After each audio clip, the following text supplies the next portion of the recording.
Region-specific procedures. You can pick up a flight midair. If you manage to lose VATSIM coverage midair, just pick it up midair or on the way in and vice versa, no problem. On the immersion side, speaks and understands 14 languages, you guys. Come on, we're the first ATC in the world to speak some of these languages. It's incredible. Full VR support. The controllers have distinct personalities. Some of them are super friendly. Some of them are not so friendly, just like in real life.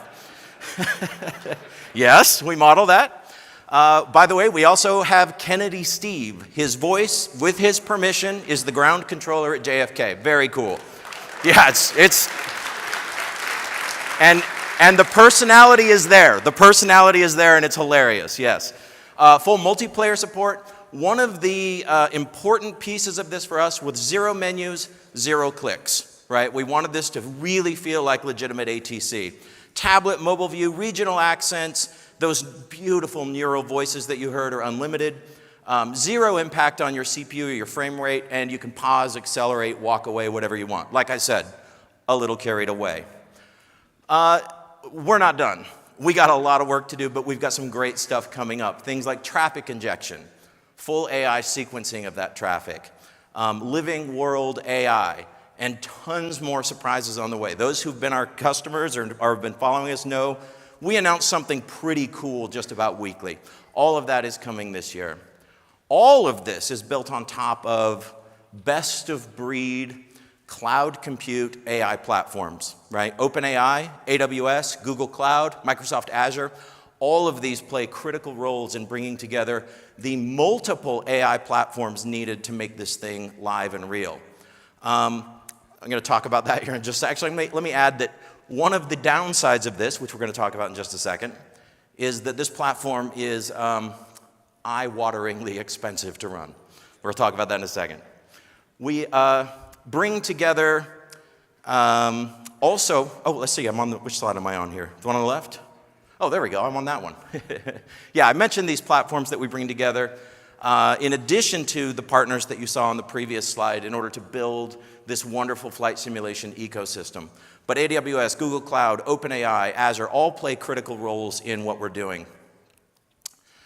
We bring together all of this into the AI, or bring all this AI into the cockpit. But we realized not too long ago that the same technology that we're using to deliver ATC can do tons more. So we brought in tour guides, like you saw in the video, right? Cool stuff, right? It is legitimately really cool if you're flying around VFR and those tour guides are pointing out things as you're flying through the air. It's really neat. Flight instructors or mentors that will guide you through procedures and things like that while you're in the air. By the way, fully interactive with both of these. You can ask them questions, they'll answer back, literally have a conversation. Not too bad for $29.95, but hold on. I don't want any applause yet. Not at that price, right? We've never been happy with that price, but we've made promises where we've said, look, as the price of the technology comes down, we promise we're gonna make that okay. Right? We're going to solve that problem. We can solve it in 2 ways. One of them is by bringing you more, right? There's more we can bring you for that amount. So, I have 2 more things for you. The first one is, as of today, it's live now, we're adding AI cabin crews. Kind of cool, right? You heard in the video the cabin crew kind of ribbing the pilot a little bit. That's available as of now. That's included in the subscription fee. But maybe more important than that, let me add this here. Yeah, you can actually pick your cabin crew. We'll add more cabin crews as time goes along, and we're going to add all kinds of features. Yeah, I'm so glad you guys noticed that. By the way, they adopt these personalities, by the way. The grade A group, that's exactly what you would expect on a normal flight. Quitting time, yeah, they've had enough. And for those who are our customers, raise your hand if you're familiar with our tour guide, Janet. Anybody here? A few people? Okay, good. Janet is very funny, and she can now be your flight attendant in addition to her role as a tour guide, so you can bring her in there. But I want to emphasize, and this is really important, guys, we keep our promises, and that promise I mentioned to you about price, that as the cost of this insanely cool AI technology comes down, we would pass that along to you. Guys, we're making good on that today. As of right now, The price is now $19.95 a month instead of $29.95 a month. I'm very excited about this. We did it. We're not done with the price drops, by the way. Again, as the price of the technology platforms continues to go down, we intend to pass those on to you guys. Stop by our booth. If you can't, we've got a 24-hour trial that is free, so anybody can go in and try it out, see what it's all about. But at our booth, we're also giving away discounts for $5 off your first month, which should be very cool, give you a chance to really get in there for 30 days. Thank you, everybody. Appreciate it. Come say hi to us. Come say hi.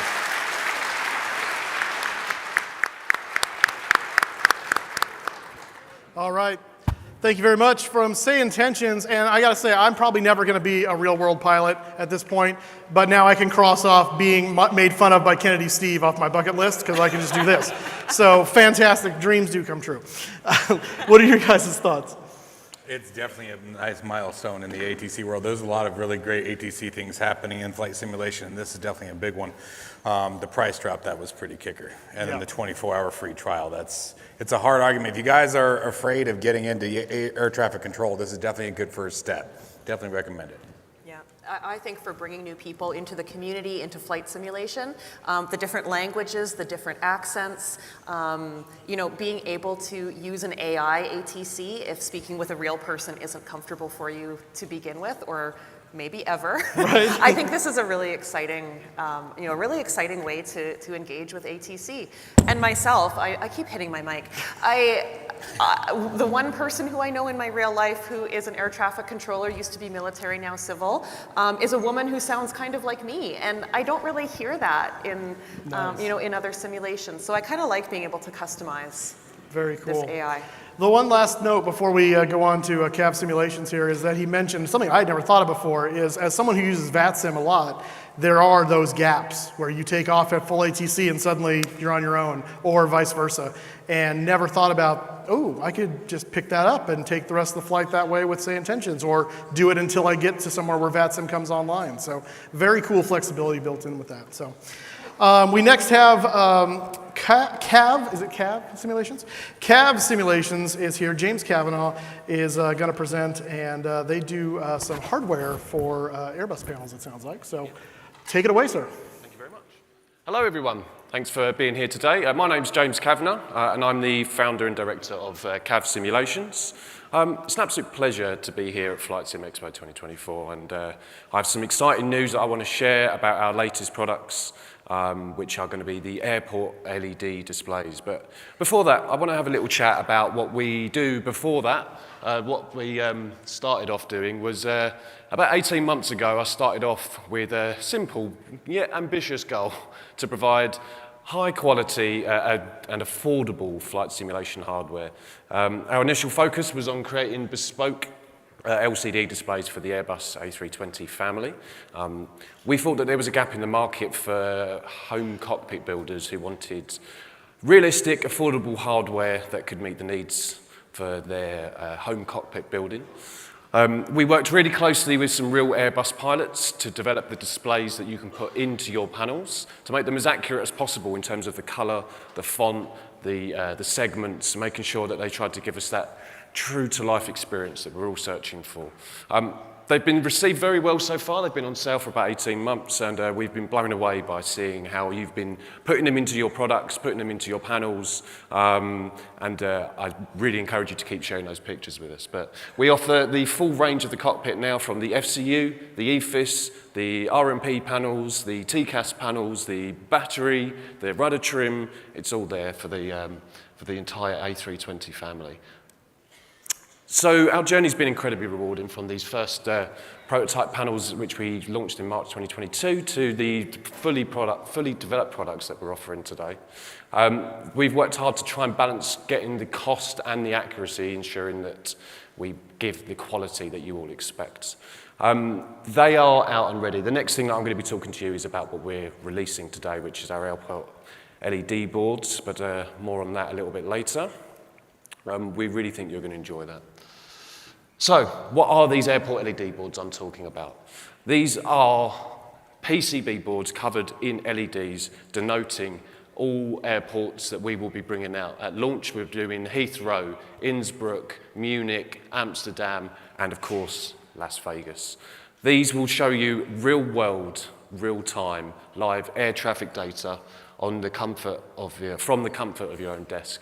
But not only that, we are giving you the option to just press one simple button and it will show you the virtual world as well. So you can see yourselves moving around the airports in real time. I want to talk a little bit more about those, and I am going to be doing, I'm tempting fate, I'm going to be doing a live demonstration of the real products here. So let's dive into a few key features of these boards. Each one of them is meticulously designed to provide an accurate and detailed representation of the airport layouts, including the runways, the taxiways, and the parking stands. The LEDs are all colour indicated, with red for parking stands, green for taxiways, and the runways are multicoloured, which will change colour based on the airline that is on that runway. You can switch between, as I said, the real world and the virtual world with just the simple touch of a button. In the real world mode, the display shows the live air traffic, giving you a real-time view of what's happening at the airport. And you can track your own movements around, as I said, by switching to the virtual world by the press of a simple button. Why would you do that? Well, you can do simple things like just by viewing on your desk before you even logged in, you can see whether there is an ATC online for that airport. You can see what parking stands are available. You can spawn in at the ones you want. And you can also just be mesmerised by watching the traffic going around. Installation is incredibly easy. We've designed the system to be completely user-friendly with no expertise of any kind required. You can easily swap between different airports very easily, and as I said, I'm going to be tempting fate by trying to do a live demonstration of that. One thing I want to show is we have a singular universal control board which will power any of our airports. We've done this deliberately so you only ever need to buy one of these and you will be able to run any of our airports without putting all of the expensive logical parts on every airport. You can just buy the cheaper airports to add to your collection. It's the heart of our system. As I said, it's designed to support any of our airport displays, which we think will help keep the costs down, making if you want to expand your airport collections, you only never need to buy just the one of these. Setting up the board is straightforward. When you power it up, it will broadcast its own access point, like a smart light bulb, a smart plug. You just connect to it, provide it your Wi-Fi details, and that's it. It will start working. You then plug it into one of our airport boards. Just plug it in to the back of the board and it easily plugs back in. And then if you wanted to change airports, you would unplug that and plug that into the next one. I am tempting fate.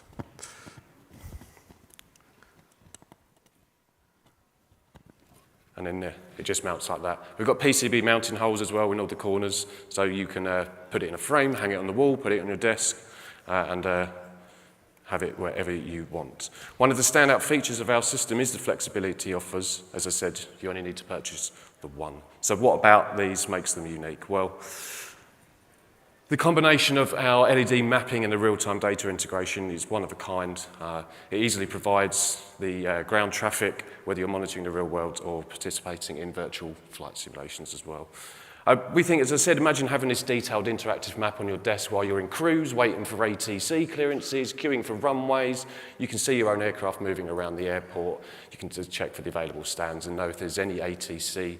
By the tower at every airport has its own LED, and if there is coverage, the LED will light up. And in the real world, obviously, there will be a controller on, so that will always light up as well.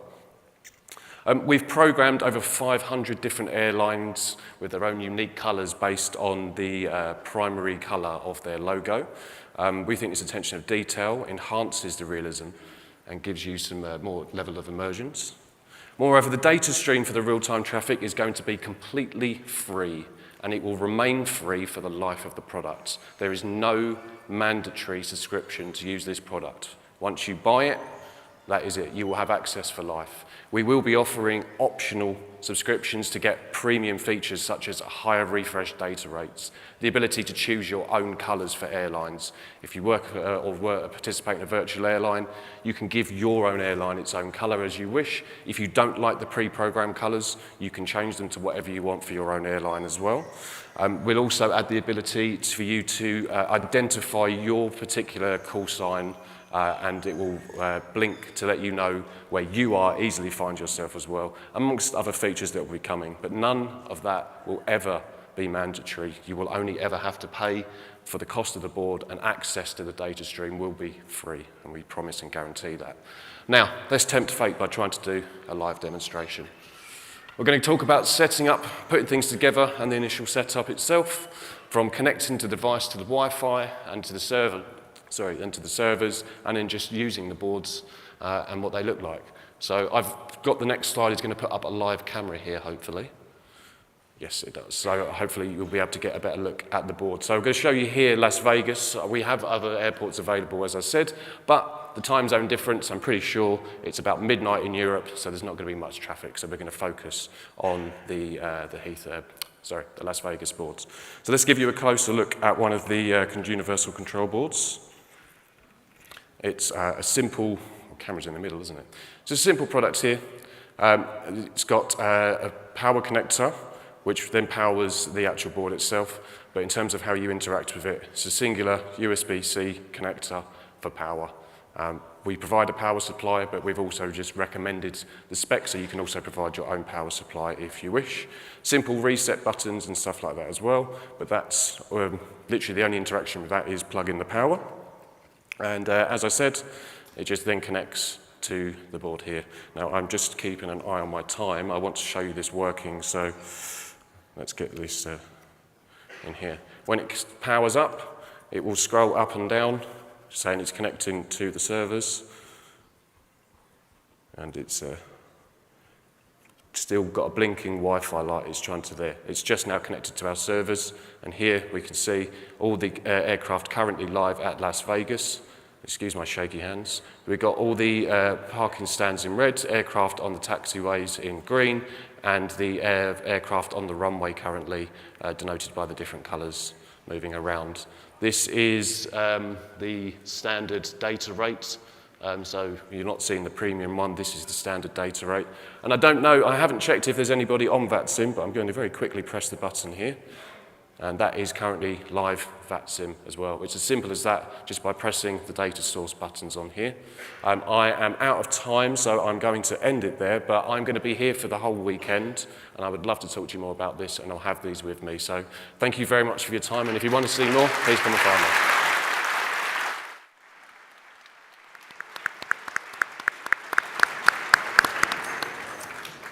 All right, kind of a unique, not only just panels that are helpful for those of you that are into the home cockpit simulation stuff, which I've been in some of these like home cockpits and they can be elaborate. So there's definitely a market for that if you're one of those guys that needs LCD screens for that. But also just the kind of artistic piece of that. You know, take flight simulation and make it an art piece in your house for your local airport or an airport you think is cool, and look at live traffic. That's pretty neat. So. Yeah, I think it's really cool, like how creative people can be about, you know, I'm sort of expecting, you know, hardware, software kind of discussions here at this presentation about, you know, how we can use some of this in our flight sim, but even as a like design feature, I think that's kind of an interesting thing that they've done. Yeah. Absolutely. You hit it right on the point, especially with the artistic piece too. That's the part that sort of came to my mind. It'd be kind of cool to have that behind me while I'm doing the on-camera stuff. Like this being serious, like it would sort of brings the rest of the room to life. Exactly. I like it. Yeah. It's kind of like having a flux capacitor behind you moving around. But we don't talk about that. We don't talk about that. So up next, we're going to have the folks from, let's see, what is it, WinWing, I believe? Just check my notes here. Yes, WinWing is going to be here next. And they are just about set here. They are going to be displaying in booth 420 this weekend. So be sure to stop by. They are doing some really nice flight sim hardware, and so we're going to hear from them right now. Take it away, sir. Hello.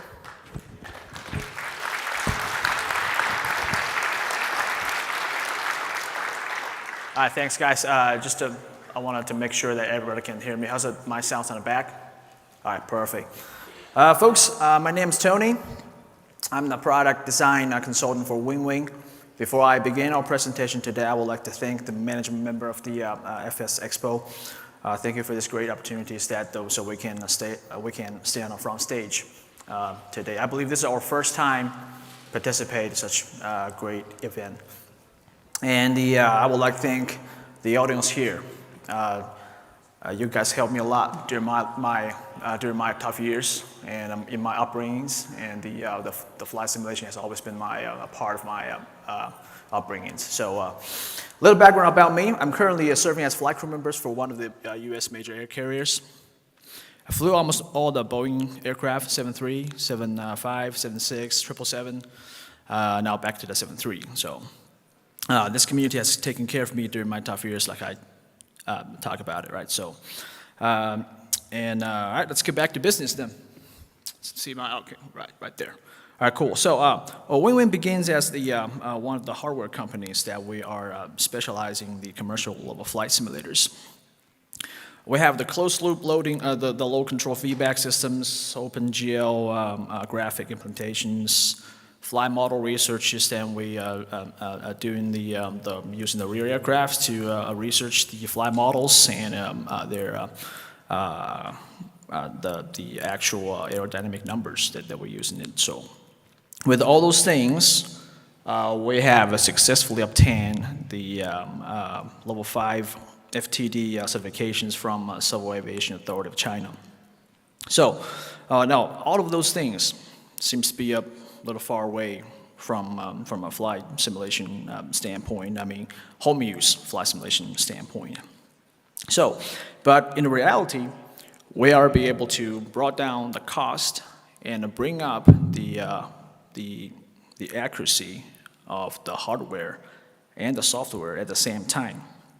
So, as we navigate our business throughout this region, we receive numerous requests from our friends, from the flight sim enthusiasts to ask us, is there any possibilities that you guys getting into the hardware market for the flight sim region?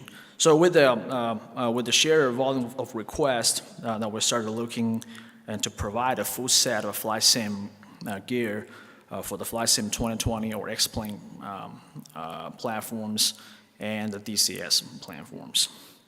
So this is part of our products over here, or Cessna 172 FTD level 5s, Diamonds, the level 4s.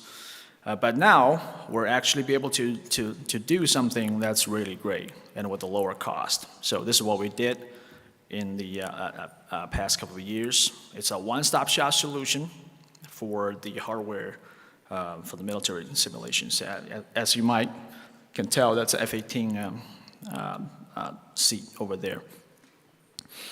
We're talking about this, the ordinary people when we're seeking the realistic training level for flight, flight experience at home often face unrealistic high prices, right?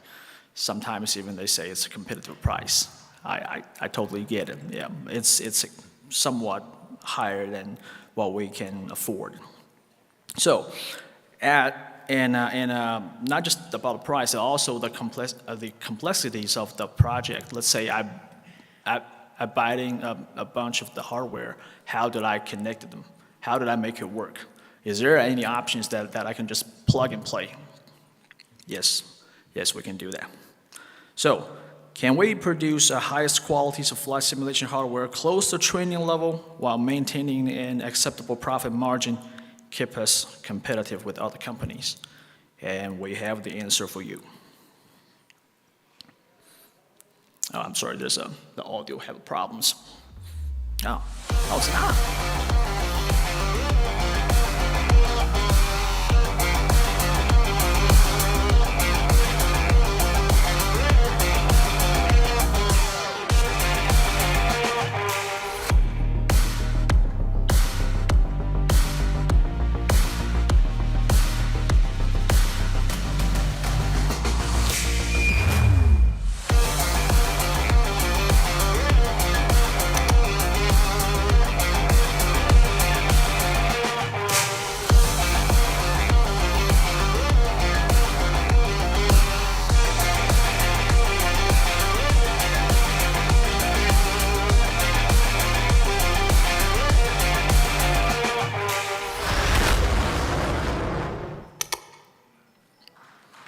Is that cool?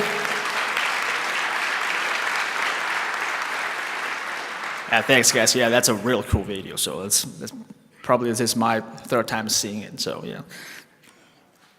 All right. So let's go. Let's get back down to the business. And we believe our product has brought our customer from virtual skies into the realities. As you can see, with the support of a vast team of commercial flight simulator engineers and our complete manufacturing lines, then we'll be able to brought you the product with a competitive price and the functionalities. We're excited today to bring the professional level of a product to every flight simulation enthusiast. This is the stuff we'll be able to do. So it's a dynamic control loading model satisfy the FAA EQTG requirements now, which means force feedback.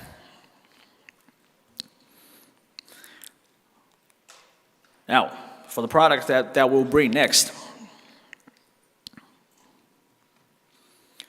this is our Airbus product line for the EFS left side and the right side. My next click will reveal the price. So let's see if that's really competitive.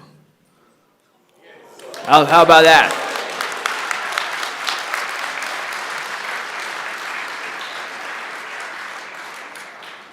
All right. I will get back to the CDUs. All right. Let's see.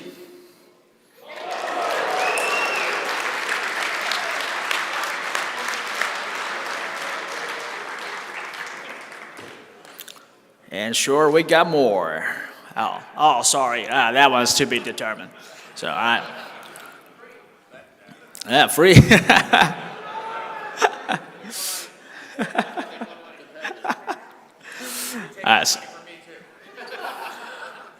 We'll do that at our booth for sure. Come over. We have the postcard. So, all right. Transponders. That's the cockpit for the 320s right there. And we got more stuff coming in by 2025. Now, we're not just gonna forget about the Boeing fleet. Guys, I'm a Boeing pilot, for sure. I love the aircraft.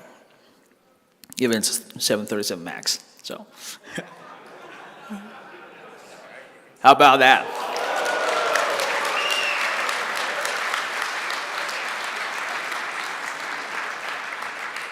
Now, wait a minute, there's a thing here. It says start from 129.95, so meaning there's one higher product on it. So for anybody familiarized with the Boeing MCP, now there's one switch on the panel that has been electronically connected to the auto throttles. So on those Boeing aircraft, once you click the auto throttle disconnect button on the throttle lever, that one switch gonna kick off. Now, for the higher version for this one, I mean the more expensive version on that one, we are able to simulate that function. But with the price of that one, it's not yet to be determined. But it starts from 195.95 right here. So, if it's left and right side for the Boeing, how about that?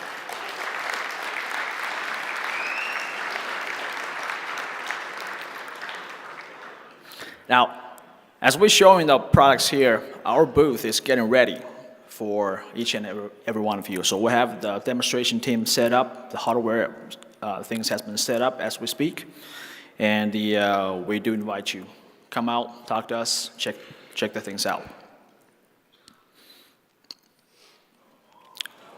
Oh, 7.3s. There you go.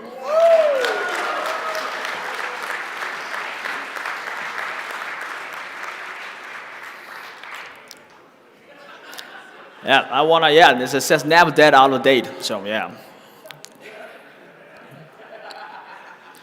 We're gonna fix that problem soon, so. That copy of 7.3. There's more stuff coming in 2025, for sure. Same as our Airbus fleet.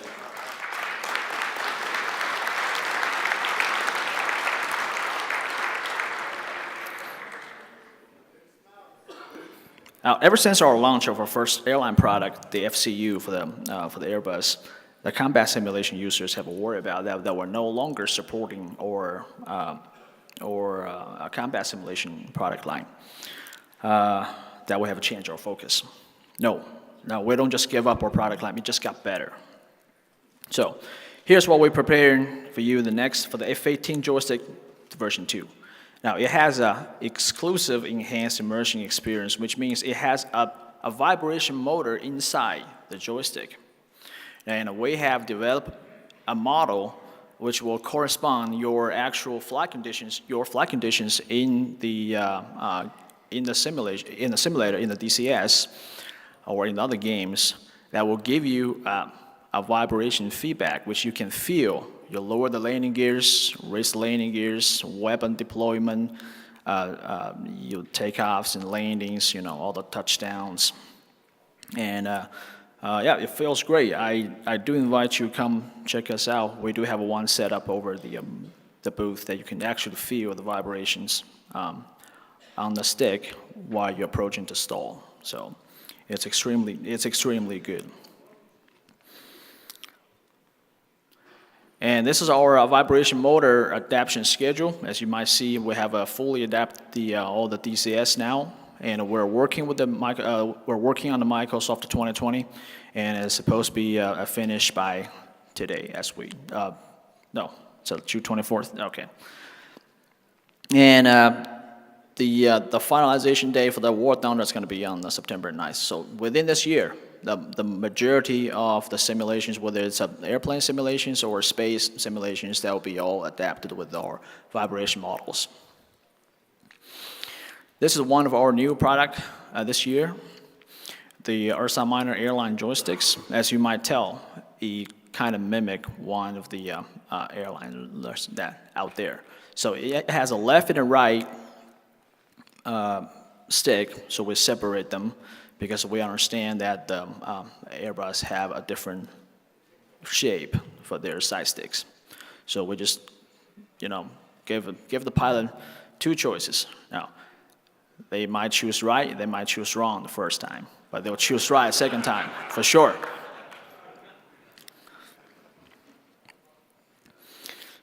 That's a prize.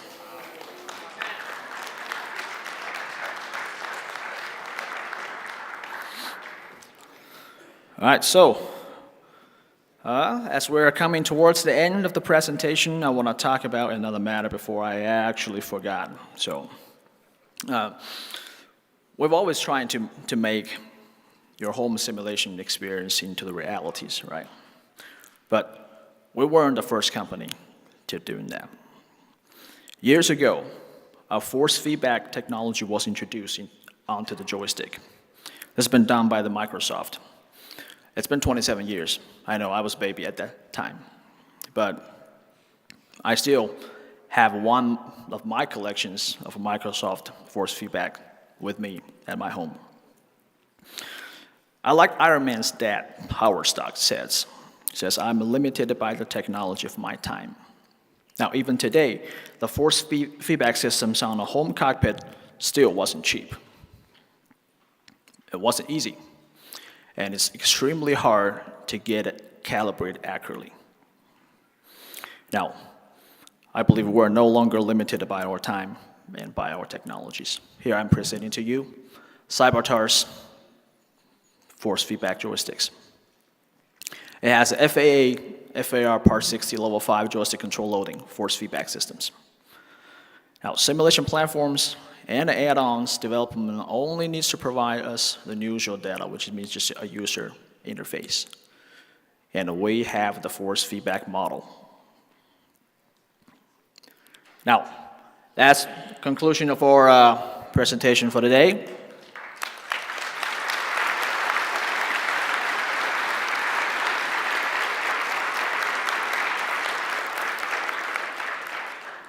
And I believe our relationship has just started. So, I like President Reagan used to say, trust but verify. So I think this is a brilliant phrase. Now we have to show you a lot of stuff, but in the end, the product has to speak for itself. So we invite you today to come over to our booth today or tomorrow in this great time of FS Expo. Come over, talk to us, and check it out so you can touch the product, feel it, and see how those things work together. And we hope and we'll love to meet you in person. Come talk to us, and you have a great experience over here. My name's Tony. Thank you for your time.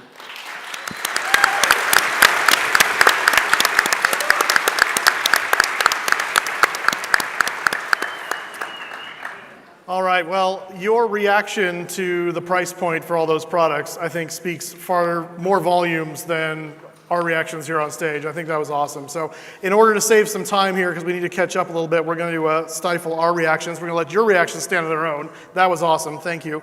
But we have our first virtual presentation from simfly.io. Please turn your attentions to the screens.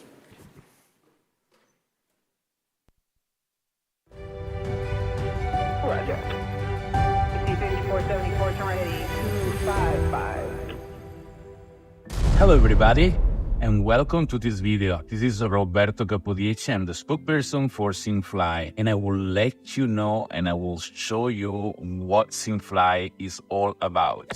So let's start saying that Simfly enhances the realism in flight simulators. It merges the aviation passion with the virtual economy. So when you are there on your flight simulator, you are a pilot, we believe you should earn something that you earn only if you fly and you work for flying. And when you earn something, you can then purchase an airplane, purchase an airport, and earn every time somebody uses your airplane or everybody sometimes lands or take off from your airport. We merge all a simulated economy that is more than simulated, it becomes even real, to the world of sims. You can obtain your pilot's license, purchase an aircraft, all and manage your airport. Every activity you do in Simfly contributes to the game economy. And pay attention, you may be doing your regular flight with your friends. You just need to go there, activate Simfly,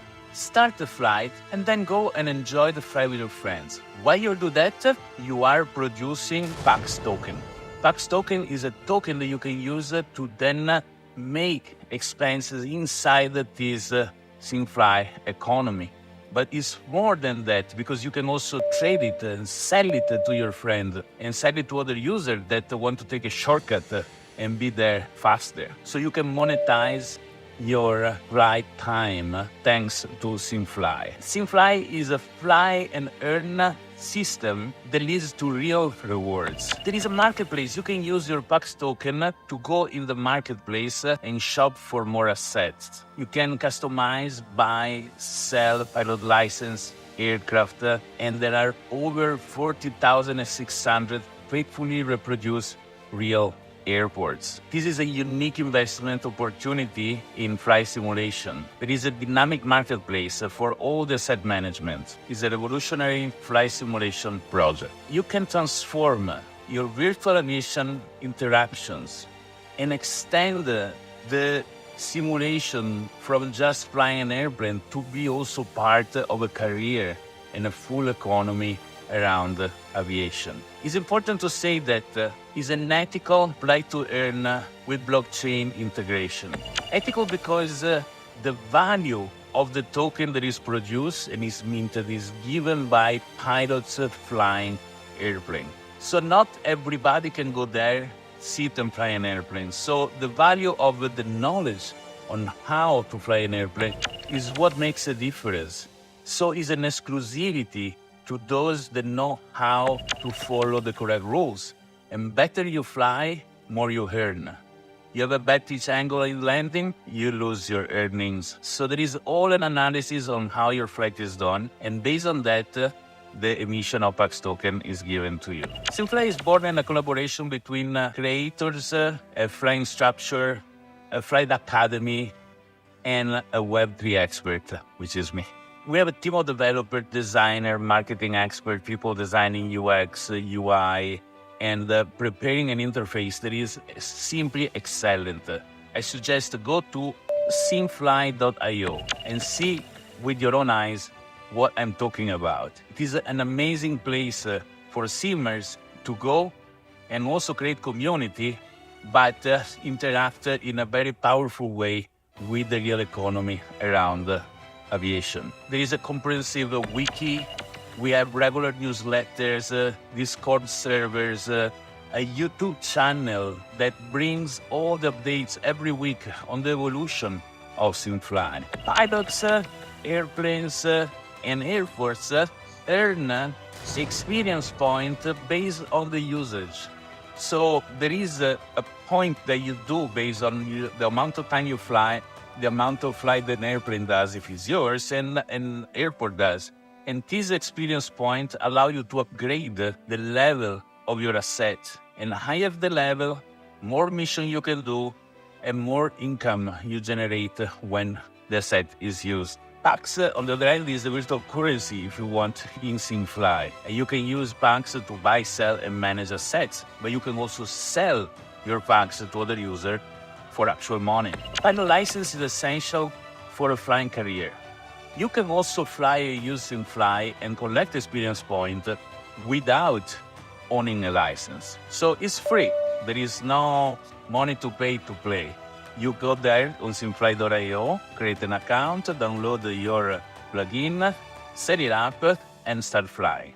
And your mission are going to be recorded, your flight analysis is going to be produced. But then, if you want to start earning packs and start having a career, the first thing you need to do is to go and get a pilot license.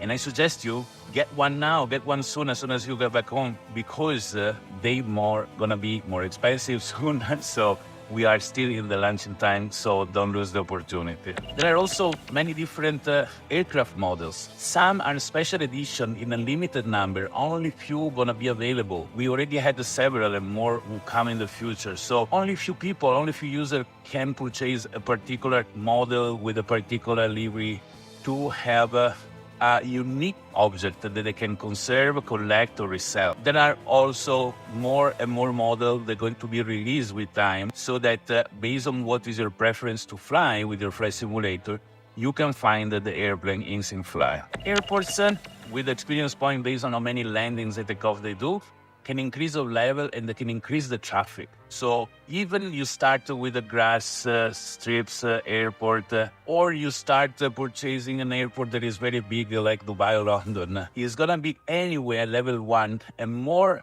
traffic it generates, higher the level it is, more packs generates for you to be able to then expand, integrate, upgrade, and do many more things in SimFly. SimFly is based on a map, which is a very detailed real-world representation with all the airport the SimFly covers, which are those covered by most flight simulators. And there you can see all the traffic generated in SimFly and also in other systems. There are different missions that you can do. The test pilot is the basic mission. You don't need a license to do that.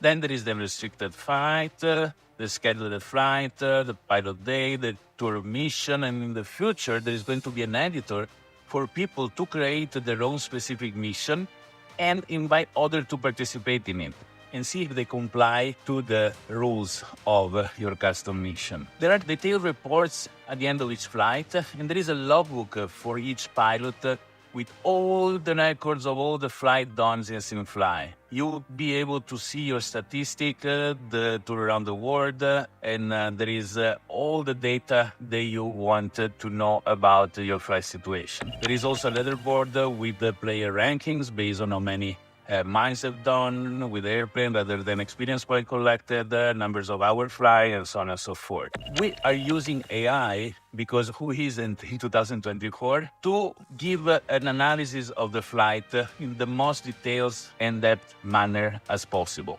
So once you finish your flight and you press end flight, all the data of your flight are sent to the AI. The AI is going to do an elaboration and come back with an analysis of your flight. So you can also see all the past flight and also see all the analysis done. And you can share with friends in social media the flight that you've done with your score to show that you had the best pitch landing or the best management of the fuel, etc., etc. There is graphs that you can see, and also you can rebuild the route that you have done with the airplane in the map, seeing the altitude, and seeing from what airport to what airport you've been flying. The system is compatible with Wassim, Eval, Microsoft Flight Simulators, and other simulators like X-Plane and Prepare 3D. We are planning to build a full academy, multi-language videos and tutorials for people that want to learn to fly different kind of airplane and accommodate virtual airlines as well in SimFly. New mission and premium license subscription are going to be available soon as well. And there is a promo offer.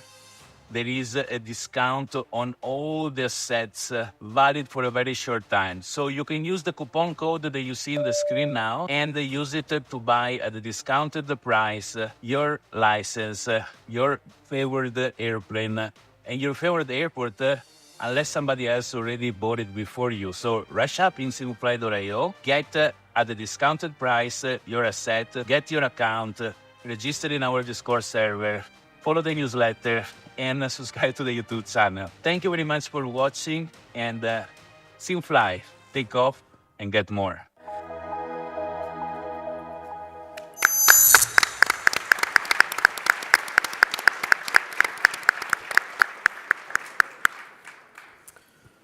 All right, SimFly.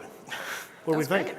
Yeah, we all know that flight simulation is a very serious hobby. It's very real. It's a simulation. It's not a game. But I think for those people who are motivated and interested in, the gamified elements, so sort of an in-game economy, being able to be competitive with yourself or with others, I think this can kind of add that gamified element to it. And if that's what you want, then I think they've done a great job of that. It's always about, the more immersive and more purpose you can get in flight simulation, the more you're going to do it. So yeah, that's exactly it. Yep, exactly. All right, well, we're going to move right on. Again, we're trying to get caught up with our time here. So next up, we have Combat Pilot is going to be presenting. They are a longtime supporter of Flight Sim Expo. In fact, working on one of the more exciting new titles in combat flight simulation. Jason Williams was at the first Flight Sim Expo back in 2018. And we're now welcoming him to the stage, so take it away. Thank you. Hope you all can hear me okay. First of all, I want to say welcome to Flight Sim Expo 2024 in the town that I personally call home, fabulous Las Vegas, Nevada. So welcome, and I look forward to meeting you all this weekend out on the show floor. Before I continue, I want to point out that some of our teammates couldn't be here today. I want to say a very big thank you to Fritz and Fred and Tomas and John and Stefan and Uncle and Chris and Carl, Dakota and Chase. We would not be here today without your very hard work over the past year. So thank you very much, guys. Now on to the presentation. It's been a long time since there's been a new original hardcore World War II flight sim franchise. It's been over 20 years since that happened. And we're the first comprehensive Pacific Theater combat flight sim also in 20 plus years. We're not a variant of an existing product or engine, and we're not a rehash of an old established IP. We're gonna be the first hardcore combat flight simulator utilizing the Unreal Engine 5+. In other words, our project has no baggage, there's no confusion on who we are, and there are no limits to what we want to do. Now, the origins of Combat Pilot began with a partnership that was formed between Carlos and Barbed Wire Studios and myself, Sky Street Productions. Barbed Wire Studios has formed a subsidiary called Entropy Aero that will be responsible for the development of Combat Pilot. In our first year, we secured funding for our first year of operation. We recruited a small but dedicated team to the cause, and we began work on our prototype, which is what you will see at our booth number 416 on the show floor. So we've spent about a little over 12 months actually working on the project full time, and you'll see the fruits of that labor at our booth. Now I'll turn it over to Carlos to give you a little more of a technical side of things.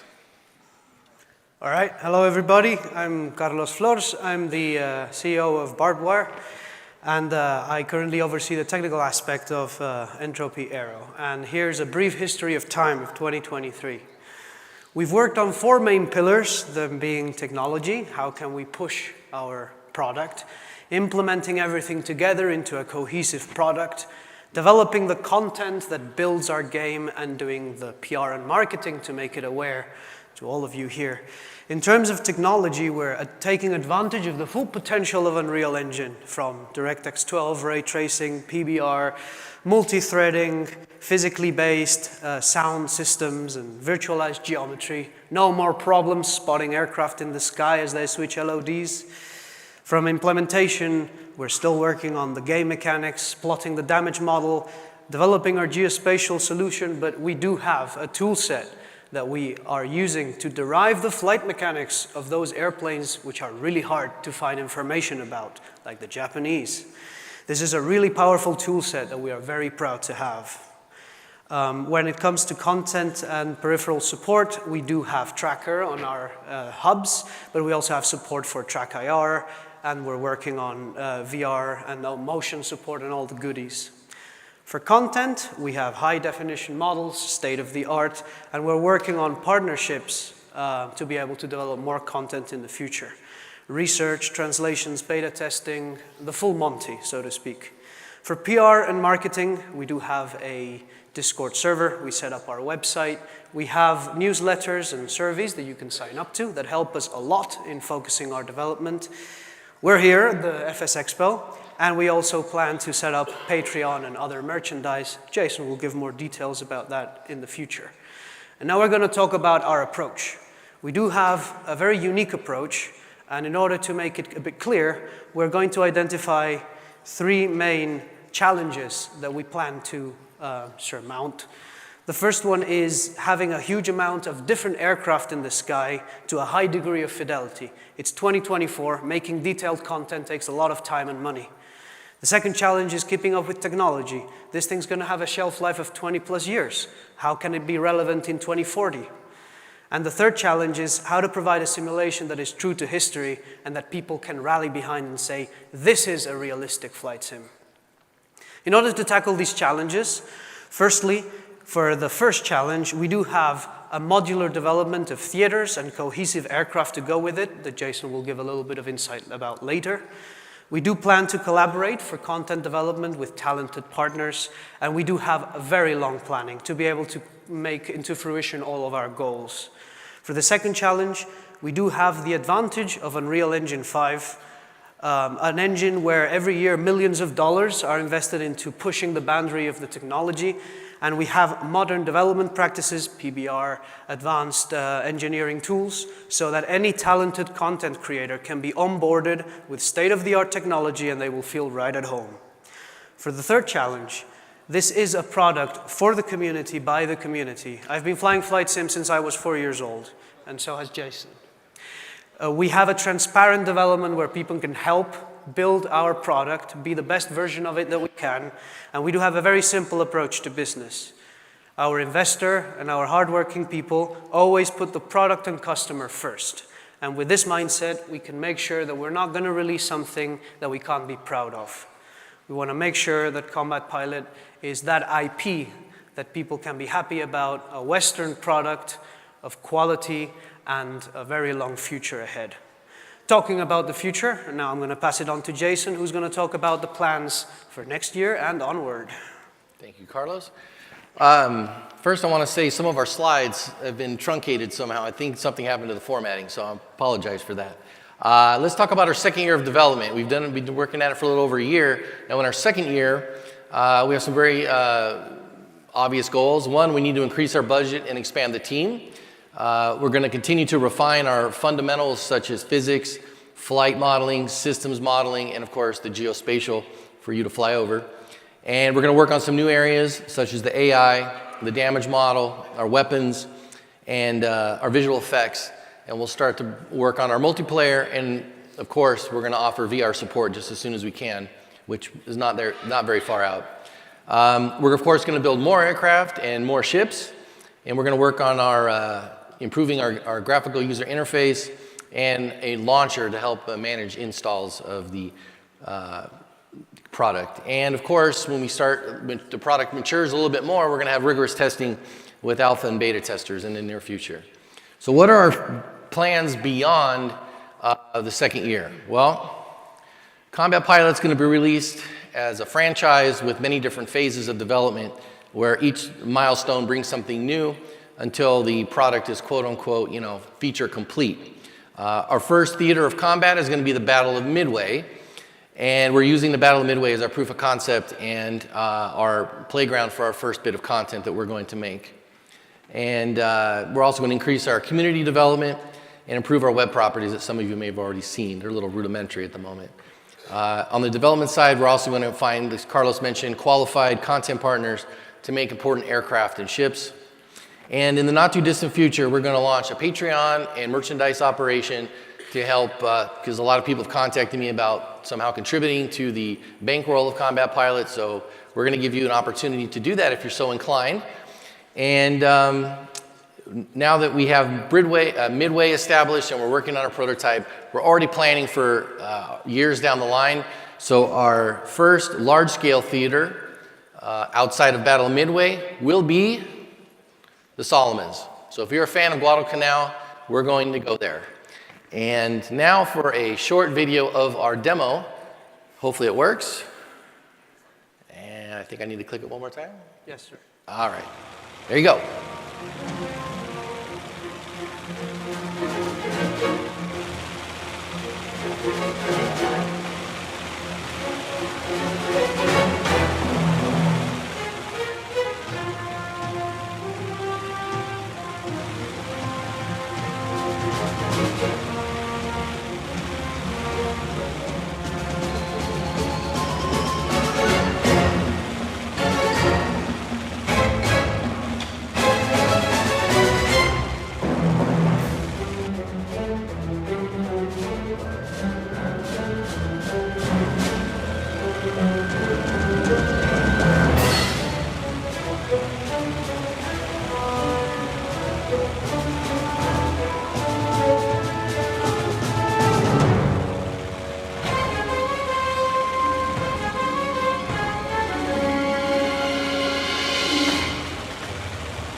Thank you very much, everybody.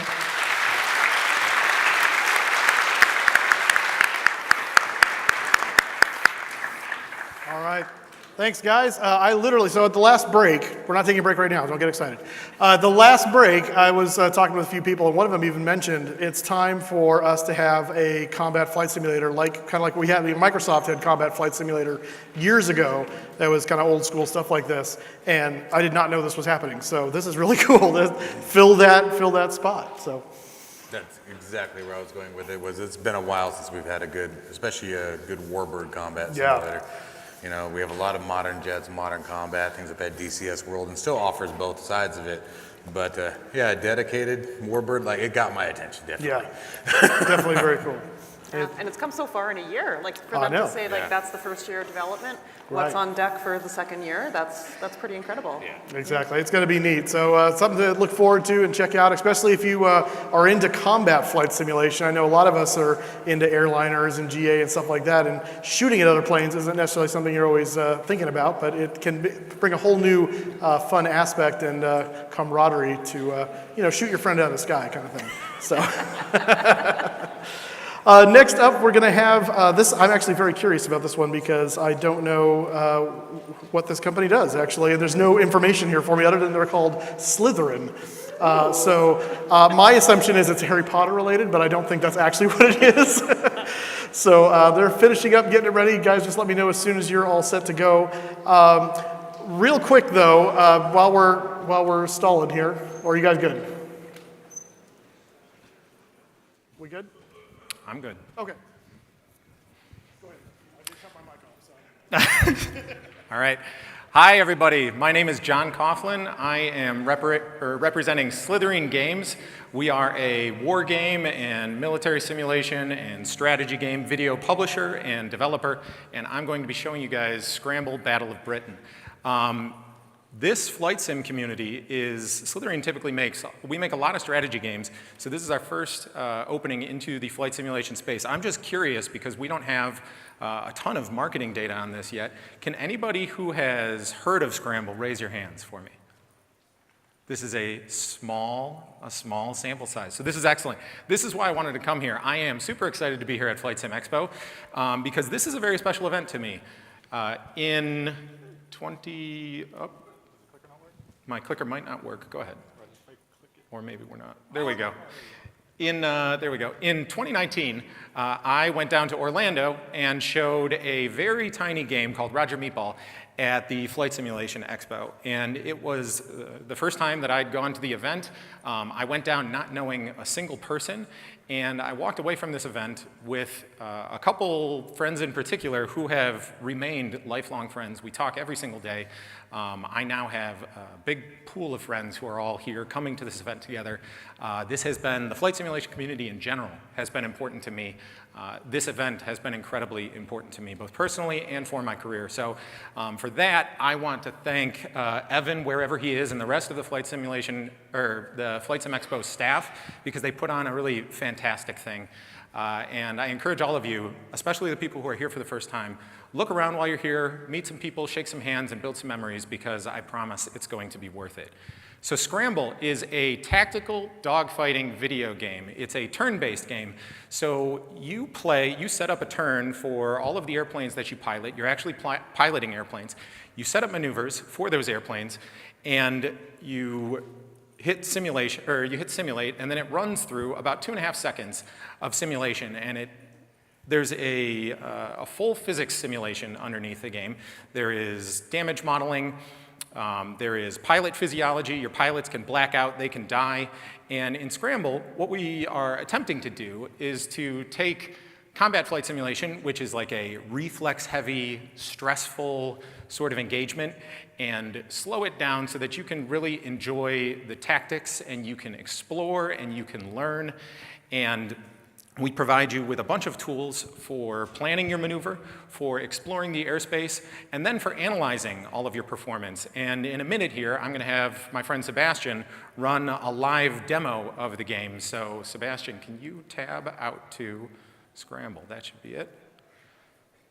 And well, to play on this display. Yeah, I guess Sebastian is probably going to have to play on a different display. So Sebastian, can you go into the tactical mode and just take a look at the sky? So Sebastian and I started up kind of mid-match because we wanted to make sure that there was some compelling action going on here. And so in Scramble, at any point, you can pop out and you can view the airspace as this sort of 3D diorama. Sebastian, could you go into review mode real quick? So when he goes into review mode, and then you can go into review mode, you can loop the action to see what your previous turn was. Sebastian, can you hit that review button again and toggle back? You can also, in the middle of any single turn, you can go back into a full match replay, and you can scrub frame by frame through every moment of action. This allows you to do two things.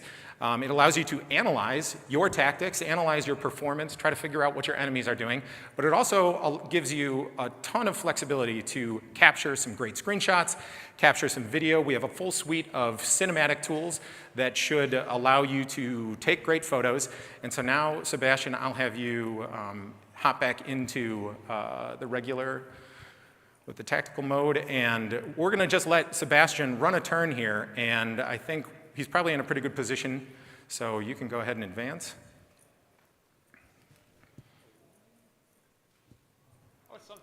And so right there, Sebastian just got a bunch of hits on the rear of the enemy.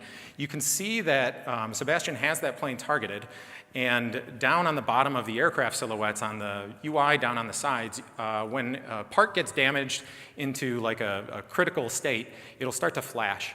And then if you overstress those parts, they will rip off, they will totally change the flight dynamics of the airplanes. All of the different airplanes that we have custom flight modeling inside of them, and we're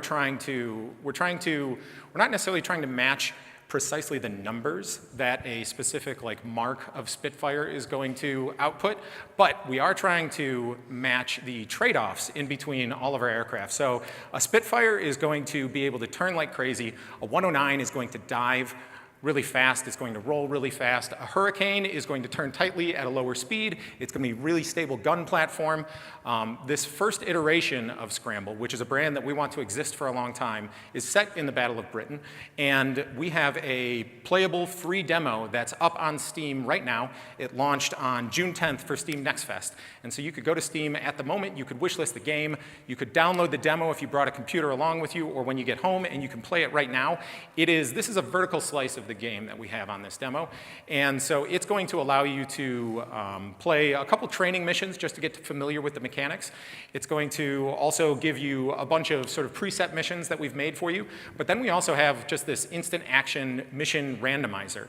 So you can go in and throw yourself in like a 2v6 dogfight and give yourself a higher number. But really the bread and butter of Scramble at the moment is this instant action, because every single time you play, you can see that while this is a turn-based game, and there have been other turn-based dogfighting games, a lot of those games have been sort of like board game based. And so you might be like putting in a set maneuver, like a quarter roll or like a half loop or something. But that's not what happens in Scramble. You should be able to see right here that Sebastian has full control over the control surfaces in his aircraft. And we want to make sure that this game is accessible for people who are super familiar with airplanes and people who are not familiar with airplanes at all. So Scramble is going to control, in our default control mode, we have something that we call a turn climb assist. Sebastian pulled too hard and blacked out a pilot right there, which is good. I'm happy that this is exactly what we're demonstrating, because the depth of this game is the fact that every single time you play, it's going to be different, because it is fully simulation based. And so in our default control scheme, which is the one that Sebastian is using at the moment, we have something called a turn climb assist enabled. And so when you fly an airplane, you do a lot of things. You mess with your ailerons, you mess with your rudders, but when you want to go and turn, that's a non-trivial maneuver for people who are not super familiar with airplanes. So we, in this turn climb assist, when you, on your turn axis, it's coupling some of your roll and some of your yaw control, so that basically when people move their sticks around, the airplane is going to, it's going to move to the right when they press to the right, and it's going to move up and down when they press up and down. And that makes the control scheme pretty much as accessible as something like an Ace Combat game, but when it launches in full, we will have a full 3-axis control scheme that allows you to play with rudder and ailerons and elevators all independently. Sebastian's playing on a gamepad. The game controls fantastically on a gamepad. We have remappable controls, so this kind of community is probably going to be interested in if they'll be able to hook up their hands-on throttle and stick. I'm sure that you guys will be able to figure out how to hook up all of that stuff yourselves. It's all going to be independently mappable, so you'll figure it out. But it plays fantastic on a gamepad. It also plays great with mouse and keyboard. The game can be interacted with almost exclusively with the mouse, or almost exclusively with the keyboard. We give you camera and airplane controls available with both of those sets. And eventually, Scramble will launch with a Battle of Britain campaign. It'll have, you will be a squadron manager. You will maintain a squadron of pilots from the beginning to the end of a Battle of Britain campaign. All of your pilots will be unique. They'll all have specific traits that either boost or limit their capabilities in certain dogfighting situations while they're in the sky. They will get fatigued. They will die. We'll have permadeath in there, and so it'll be a pretty big, robust thing. So to close, I'd like to make sure that you guys all know that, oh, I thought that was, is this, no, that's the game. Tab again. That's it. That's the slides. So to close, you can find this game on Steam right now. You can download our demo as early as when you leave this show if you want. You can go, if you go to slithering.com/scramble, that'll take you straight to our Steam page. So please go check it out, wishlist it, try the demo out. If you are interested in contacting me, if you're a customer, if you're a media person, if anything about this interests you, you can find all of my contact information here. Thank you, everybody. I really appreciate it. Have a great weekend.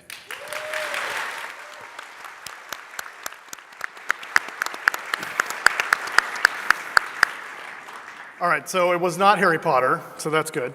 But I just thought it was funny. All three of us had a reaction to "They Can Die" for a bunch of Flight Simulator people.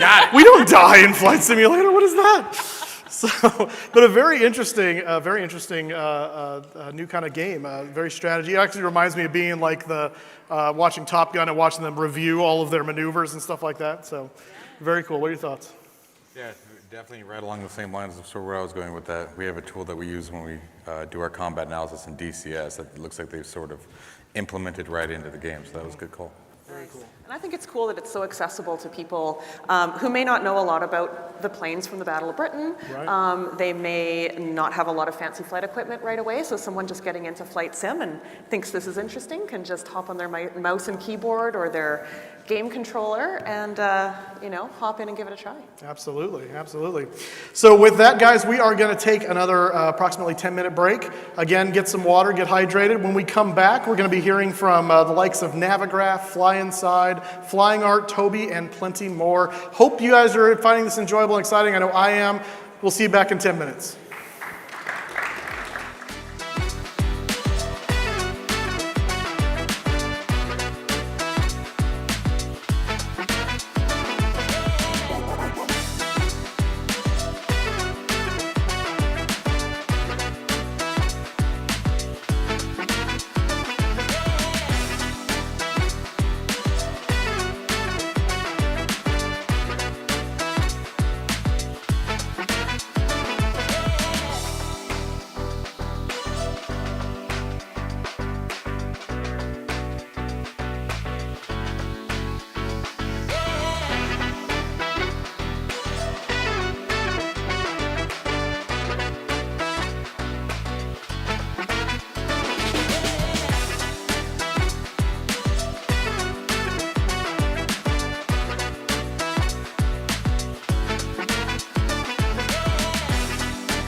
Ladies and gentlemen, please take your seats. The program will begin in 5 minutes.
Ladies and gentlemen, please take your seats. The program will begin in a few moments.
Going out. That wasn't the Blackbird video, was it? It was just a little tough. That was, yeah, what the heck? Did they mistakenly play it? We should also get a photo before Absolutely. we run away. And the karaoke bar. All right, guys, take a seat. Karaoke in years, but I was, We are back. We're going to get started here.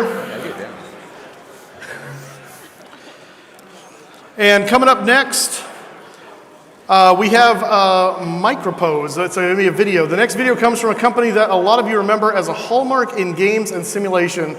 Seeing that logo appear in a few seconds may bring back some memories, like an old friend returning home. What is being shown today may be a surprise to some of you, but this old friend wants to expand and be closer to the flight simulation community in more than one way. We hope you enjoy it. Turn your attention to the screens.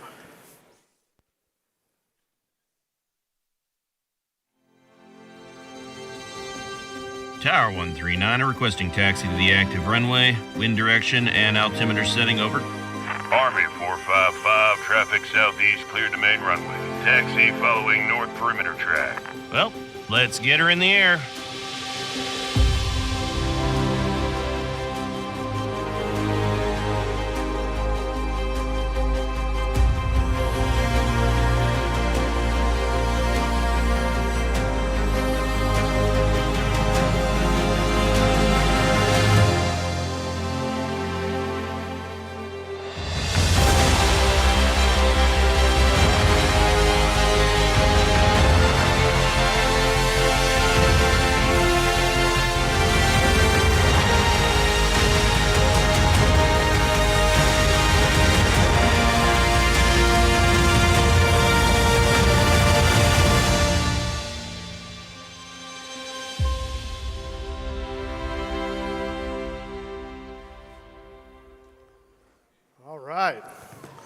think about that?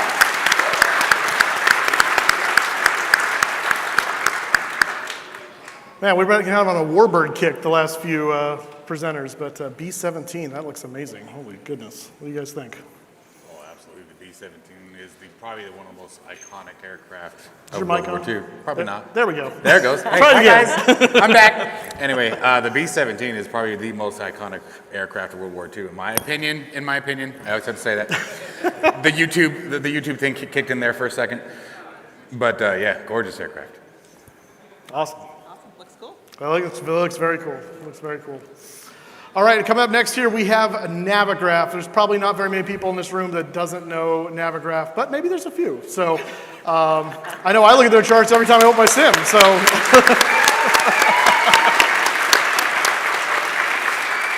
Take it away. Phil and Evan, what a show you're putting on. This is exciting. We're off to a good start, I feel. In the off chance that you might not know about Navigraph, we're a company based in Stockholm, Sweden, and we spent 2 long flights to get here, and the jet lag is just about to wear off. We're good. My name is Magnus Axholt, and together with Stephen O'Connell, we founded this company some 20 odd years ago. We were college buddies at the time, but that's a different story. We're here to do Navigraph Charts feature announcement. Joined on the stage is also Jason. You might know him from our YouTube channel. At Navigraph, he works as a technical support specialist because you know a darn lot about the SimBrief performance calculator, for instance. You also have a sweet voice that we use for the narration of our YouTube productions. You should go to the YouTube video. We have one on Miami, which is quite nice. But there are others as well. Am I coming across? Okay, cool. Right, so can we do a little poll here by just raise of hands? I just want to know how many of you out here who are Navigraph users.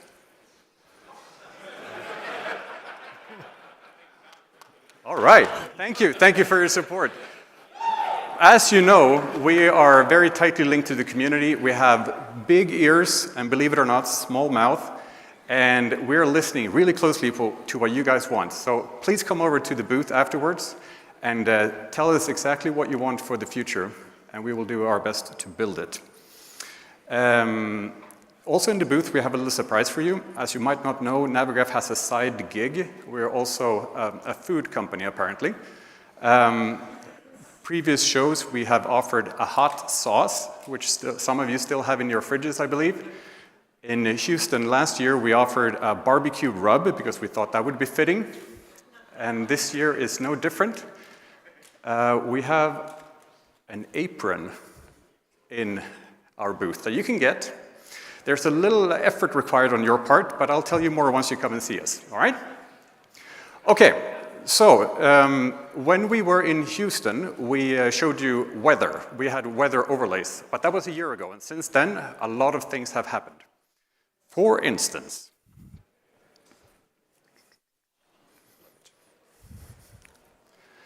you know, you have one of these usually in your back pocket. Did you know that you can follow your flight on your iPhone while you're away, or Android for that matter, while you're making some tea or when you're at dinner, you can make sure that your transatlantic flight is going as planned. That's what we use telemetry for, right? We also listened to you guys. You needed the flight plan inside of Navigraph charts. So now the SimBrief OFP is viewable inside of charts. ATIS is in there. And, well, we're all armchair tourists, aren't we? So we want to fly around and say, hey, I can see my house from here. And that's what we use satellite maps for. There's another base layer in Navigraph charts that you might be interested in as well. There's another type of charts in there, the FAA sectionals. I hope you get good use of those. And back by popular demand, I would say, is the ability to scribble on your charts. You can do that with a stylus or with your fingers. Here's an interesting one. For all those VFR pilots out there, we have an improved land cover or a classification of land. So when you're following a say, a field or a pasture, or it borders to a forest, then it's much easier to make that mapping between the VFR chart and, it's much easier to make that mapping from the simulator over to the charts. That's what I wanted to say. Significant weather is also on here, and here you also see a little glance of something that we released just a few days ago. It's the ability to put up to 3 different weather layers simultaneously on the charts, so that you can see, here's the Doppler radar and the wind barbs along with significant weather. Derek at SimBrief, he coded up a thing which is very useful. You can now calculate 2 or more different routes and then compare which one you want. That's a nice one. And I hope you haven't missed the performance calculator.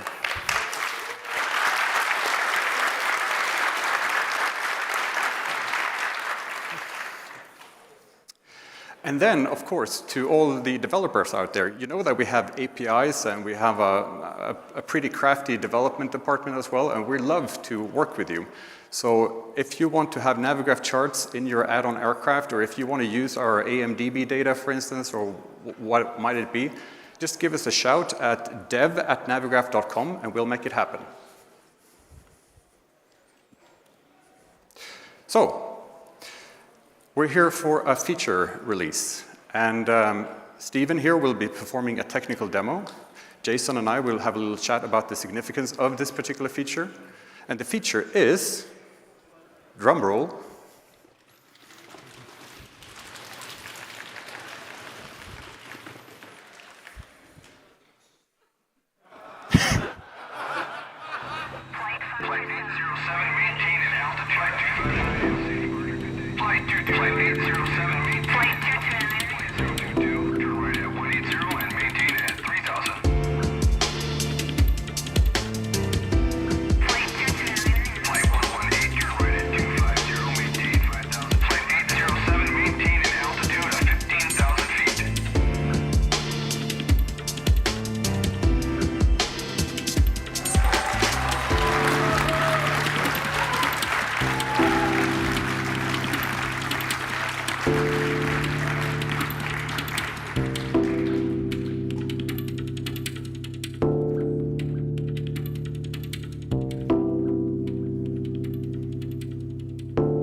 So the feature is traffic, online traffic, Navigraph traffic, and also ATC sectors, ATC control.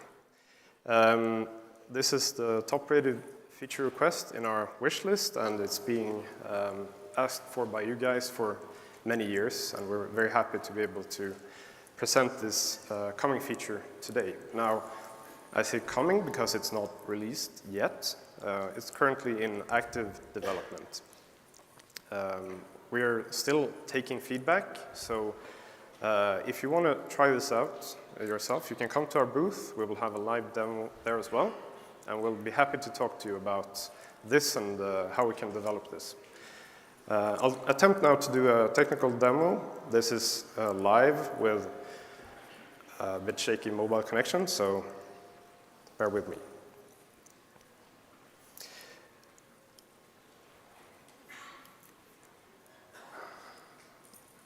All right, so at the top here we have a new button called Networks. Let's press that. First thing that will happen is that we will show all the Navigraph pilots currently flying in real time. Now, Navigraph is not an ATC network. Navigraph is, you can call it a community of pilots and friends, right? Currently, we're tracking between 2,000 and 10,000 users simultaneously in real time. And with real time, I say 1 second update rate. So basically, these are all you guys flying with moving maps and Simlink running. you're all on this map. You can, of course, interact with this. So let's click some random guy here. So we see this is a person flying 240 knots or so, 452 knots ground speed. You can see the flight path. This is still work in development, so we're going to flesh out the information you get about pilots.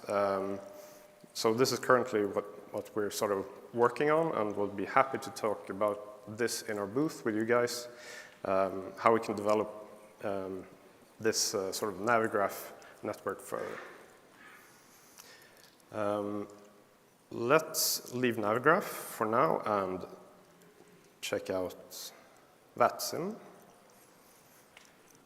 So currently we're tracking 800 or so pilots flying on VATSIM, again in real time. 1 second refresh rate on all these pilots. So you can track anyone flying on VATSIM in real time. And for this, we have been working closely with VATSIM. I would like to thank Tim Barber, VATSIM president, and his team, especially Richard and Jacob, who have been working very closely with our developers. Of course, again, you can interact with these pilots in the same way. You get this information screen down here, and we're going to flesh out all the information you get from the pilots flying on VATSIM. Again, we can press IVAO and get the same type of real-time refresh also here. We've been working very closely with the IVAO web development team, especially David Chikachev for the smooth integration work here with a real-time connection. Now, checking the online pilots is one thing. We can enable this button here to see all the controlled airspaces currently.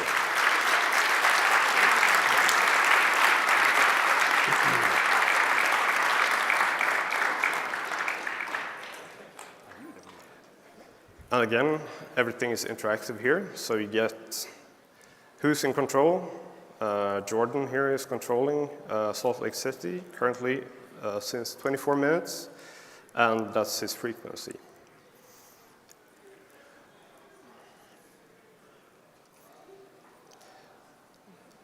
All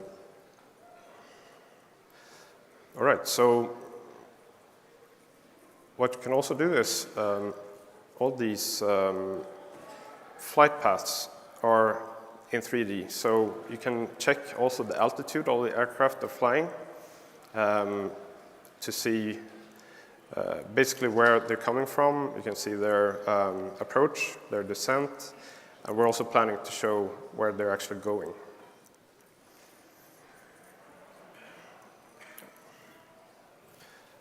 All right, so this is the feature. Again, it's not released. There are still quite a lot of things that we're going to be working on here in the next coming months, and we'll be very happy to talk to you guys about what you think is important. We have already done so to build this, but the devil is in the details. So please come by our booth and check it out, and we're happy to talk to you. With this demo, I'm going to hand it back over to Magnus, and you can talk about this feature and why it's important. Well, why it's important, what do you think, Jason? Why will people actually appreciate this and use it? Yeah. Well, how many of you have flown on a VATSIM event before? Show of hands. It's a lot, right? The thing about when we're flying an event and we're going into an airspace, and we might pull up, I'm going to throw Jacksonville. You might throw Jacksonville up, and there's 15 Jacksonville centers, right? And we don't know which one to pick.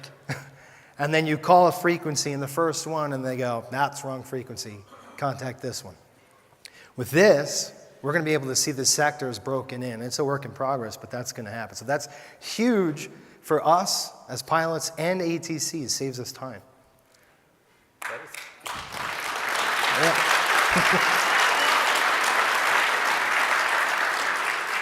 Now, here's the thing. We would love for you guys to come to the booth and show us what is the last 5–10% that you want to add to this, or 100 for that matter, we don't care. Tell us everything that you want, and we'll make sure that it happens. We flew over quite a large team here, so I'm sure you'll find someone to talk to. Can we just have the Navigraph team get up so that we can say hello?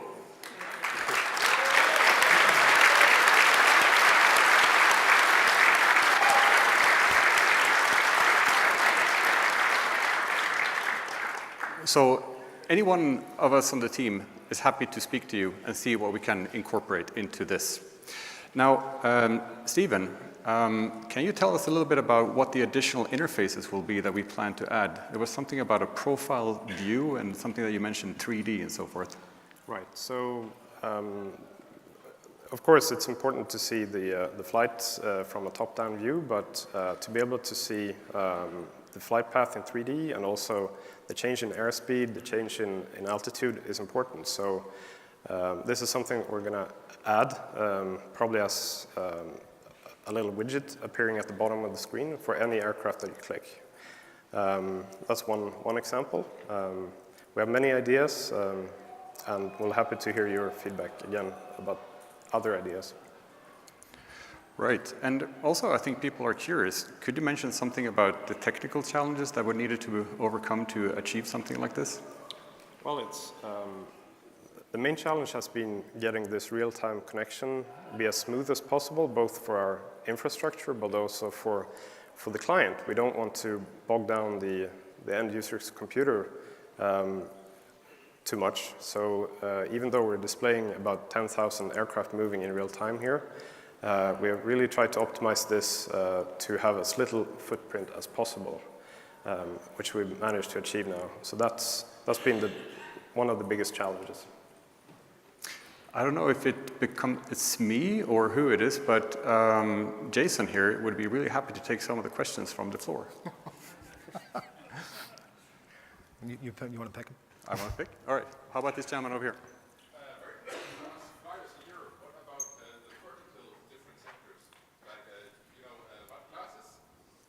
Mm-hmm. Yes. So the gentleman is asking about in the sectors there's a vertical structure as well. Can we speak to this? It's something we're planning to add. We're investigating exactly how much we can get out of the different APIs that we're working with, but that's absolutely the goal, yes. Front row over here. On the VATSIM stuff, when you click on the sector, will it show, the actual frequencies and everything of every center and ground and Yes. tower and all that? Yes. So currently we're not showing ground and tower in this demo, only the sectors, but that's for sure added soon. And for you folks in the back, the question was, if you click a sector, will you see all the frequencies in there? And the answer is yes. I believe there was a question, gentleman in the colorful shirt.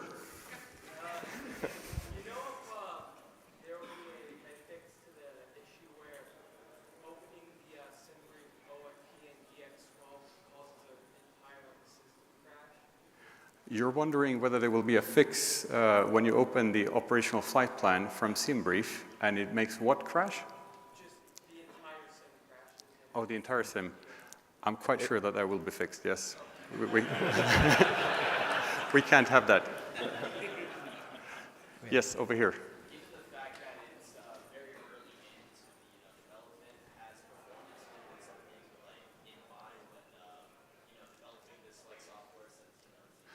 Ah, interesting. Okay, yes. So the gentleman here is asking if we have taken the local computer performance into account when we do something like this, so it doesn't create too big of a footprint should you run the simulator alongside with charts. Is that correct? No, we haven't taken this into account. Of course. Well, that's actually for our CTO to answer. Right now... Go ahead, sorry, go ahead. Of course, we want to be able to run this at the same time as the simulator. If you don't have a powerful PC, there might be some adaptations maybe in the update rate, depending on the available resources. We're not fully there yet, but for sure we're having this taken into consideration. Yeah. Good point. Thank you. This gentleman had a. Did you have your hand up before? Yes, the gentleman in the gray shirt. So now that you have the integration with VATSIM, will you be able to pull up the airport diagram with the gates and see who spawned at what gates? Yes, sir. So the gentleman is asking whether or not we would have the airport overlay so that you can see specifically what aircraft is at what gate. So yes, we will. The traffic will be working down to the very smallest level. Another neat thing is when you're flying with a friend, you have to call that person in front of you and say, what's your airspeed and altitude, like every 10 minutes, right? With this, you can just click on the target and you can see the ground speed. So, we had a question over here, yes. Somebody clicked on a user before, it wasn't showing like their actual profile name. Would you be able to see the profile name of the person? Yes. Yeah. Would you be able to mark yourself private so that they can That's a very good question. the ability to search for another person, and yes. it makes them selected for Yes. I'm just going to repeat your question to the people in the back. So the gentleman here is asking whether or not you can turn on and off your visibility, mainly for privacy reasons, I presume. That's at least why we are planning this function. And you also asked whether or not it would be possible to search for someone's user handle. And yes, the intention is to increase the possibility of connecting with other pilots eventually. We'd love to do question and answer here forever because it's very interesting. We do have to move on, but they will be at a booth. And so if you have a question for them, an idea for them, that is going to be your opportunity tomorrow and Sunday to go check out the team. There's a lot of them, obviously. It's like a Swedish invasion. So, but anyway, fantastic stuff, Navigraph. It's always a pleasure to have you guys here.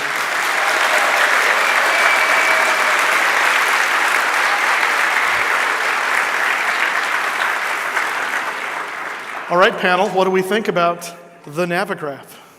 The Navigraph is the Navigraph, and there's really not much more you can say other than they are the Navigraph. Exactly. It is. If you guys don't use Navigraph for your flights, I mean, you are missing out on so much. I mean, one of the things I didn't actually hear them talk about was the fact they added VFR sectionals this year too, and that was like, yes, we've been asking for that for 10 years.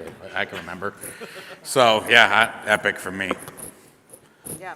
Such like attention to detail, and I've had a Navigraph subscription for just 6 months now. I'm kind of late to the game, but still just diving into everything that's available. And they're obviously like just shout out to being responsive to the community, taking questions, you know, adapting and adding new features based on what people are asking for. So that's nice to see too.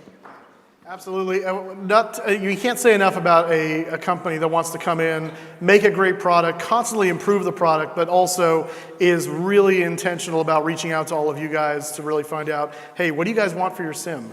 And so that's just a big thing for me. I know I've got a few little ideas that are, you know, not major things, but once he said, you've got any ideas, I'm like, ooh, there's some things I can think of that would just make it that much better. So I think we're now ready with the next group here. We've got Fly Inside, and this is Rick Miller.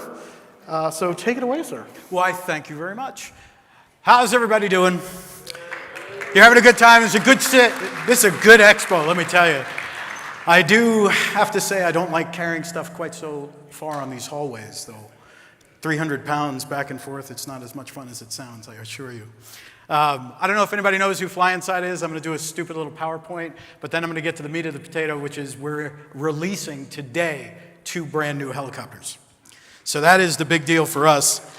And you will be able to come into our booth where we have 4 flight sims, full cockpits set up, one of them full motion, 360 degrees. And you will be able to get on there. I did bring barf bags. I did.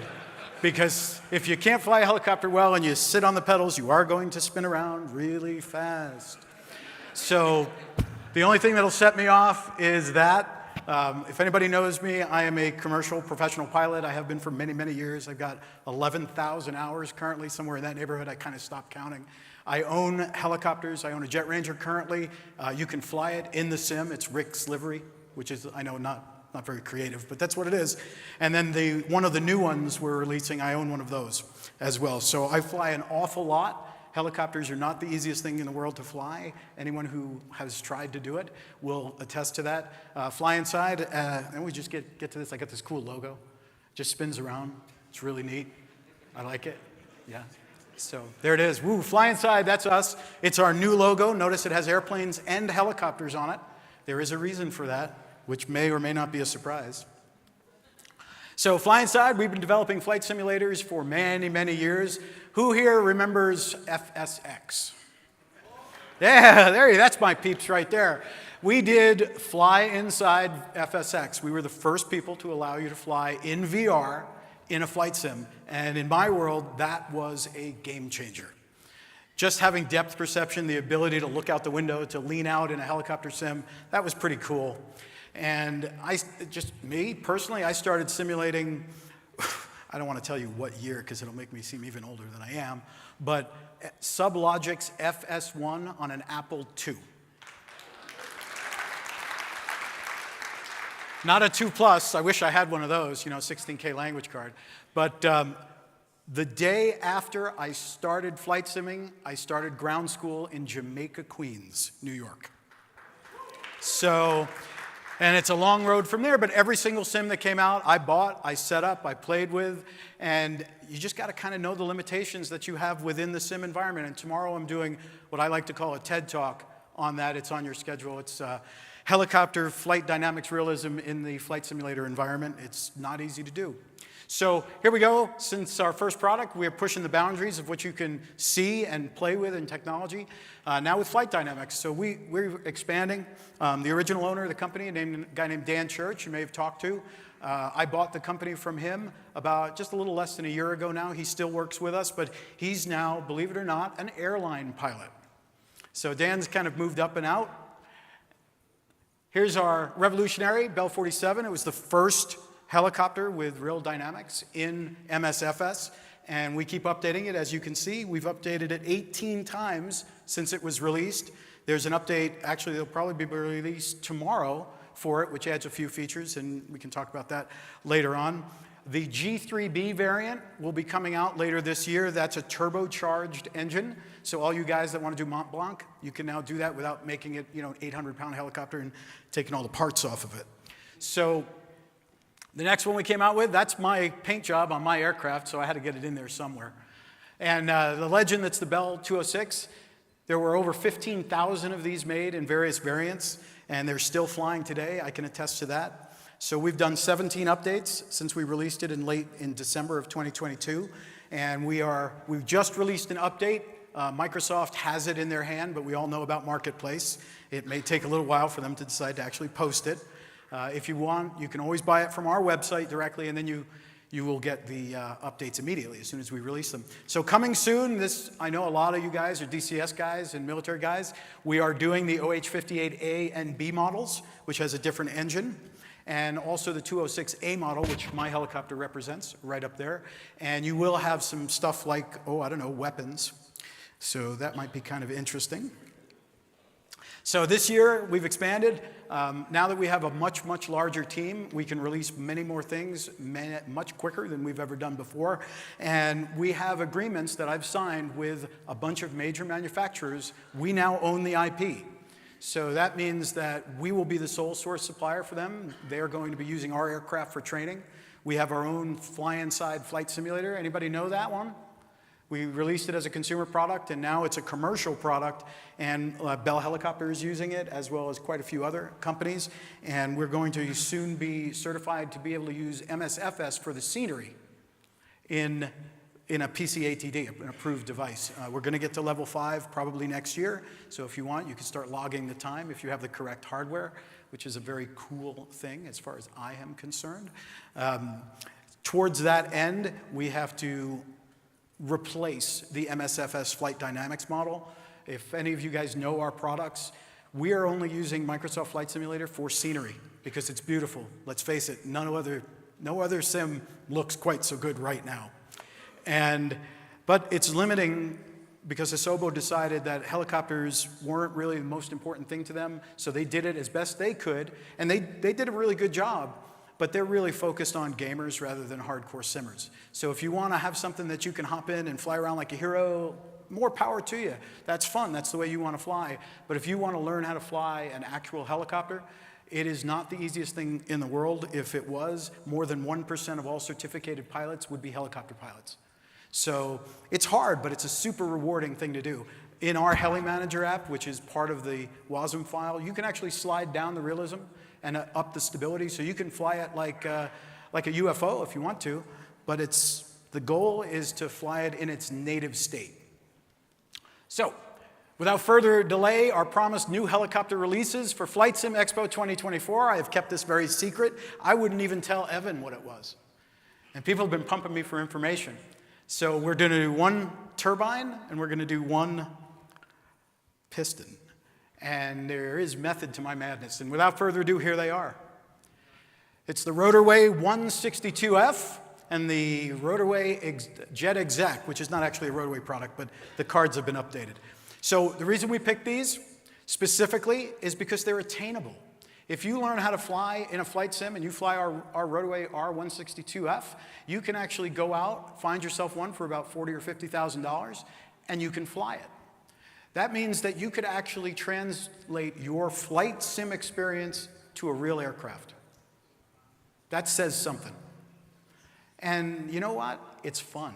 I have a 162, which actually I don't. I have an Exec 90, which is the earlier one that I built a mechanical fuel injection system for, so I don't have to deal with computers. Crazy, right, for a computer company? FADEX blue screen of death when you're flying in the air. Well, death could be part of that equation. So these are not super fast. They're very, very, very maneuverable. The Jet Exec has a nice turbine in it. Everybody loves the smell of Jet A in the morning. So let's get into a little details here. One of the easiest ways to go from flight simulation to flying in the real world. Try it. Could be in your future. They're a lot of fun to fly. They're small enough to keep in your garage. If you have a reasonable sized garage.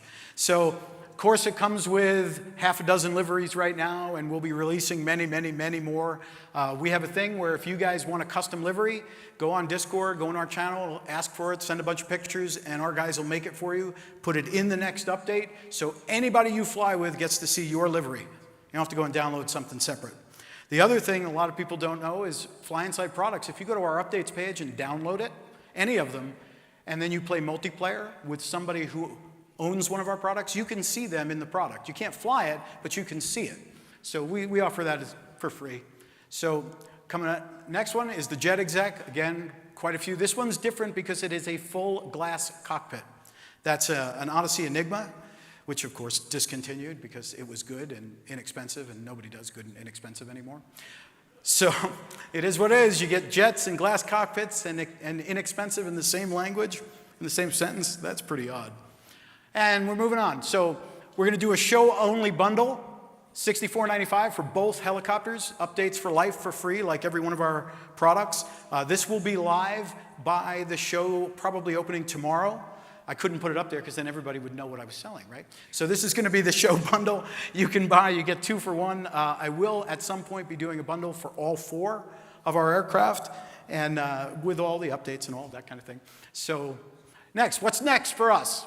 So in the coming months, we're going to add a bunch of feature updates, a new pro pilot training. We're adding failure modes. Right now, pretty much all the systems are modeled for failures. You can overspeed the rotors, you can blow up, you can do hot starts. Those are very expensive for Jet Ranger people. And VRS is modeled, RBS is modeled, all these acronyms that nobody cares about. But all of that stuff actually functions as it should. But what we're going to do is give you the ability to decide to randomly have those occur while you're flying. So that'll up your pucker factor just a bit. So watch the instruments, listen, watch for vibrations that are weird. Might save your life. Agricultural spraying, that's done already, but we're turning it into a mini game. So you'll be able to pick some fields, mark out a territory, and actually do the spraying with GPS. like it's done in the real world. Working weapons for military variants, no, you won't be able to destroy anything. Microsoft frowns upon that kind of thing because they're peaceful. Hey man, what is it, peace, love, dope? Or vegetable peace for all if you're a Young Ones fan. So they will spark and do stuff, but unfortunately they won't blow up. So there's a bunch more of those kinds of features coming. We've got 4 more helicopters. Composite Effects, who makes the Mosquito, we are doing all of their aircraft, and we have the IP to do it, and they will be using it for flight training on their own trainer. Some of you have seen them. They're very inexpensive, and they're doing experimental helicopters the right way. You go to them and build it with them, so you know it's going to be done properly. So it's the Mosquito XEL, which is a lightweight engine, the XE, a little more power, the XE290, I call Big Bertha, all piston, and the XET turbine, which also uses a Solar T62. Next, we are doing Enstroms. We've signed a deal with Enstrom to do all theirs for training, and they wanted us to do all their legacy stuff, which we will. And I used to own an F-28A, which is a dog. It looks like a toad, but it's a really fun helicopter to fly, 3-bladed, fully articulated rotor system, elastomeric bearings. That's going to be done. Also, the military training variants will be also done. Next, very slow. This is the secret, guys. This is what you came to see. We are doing the Gazelle.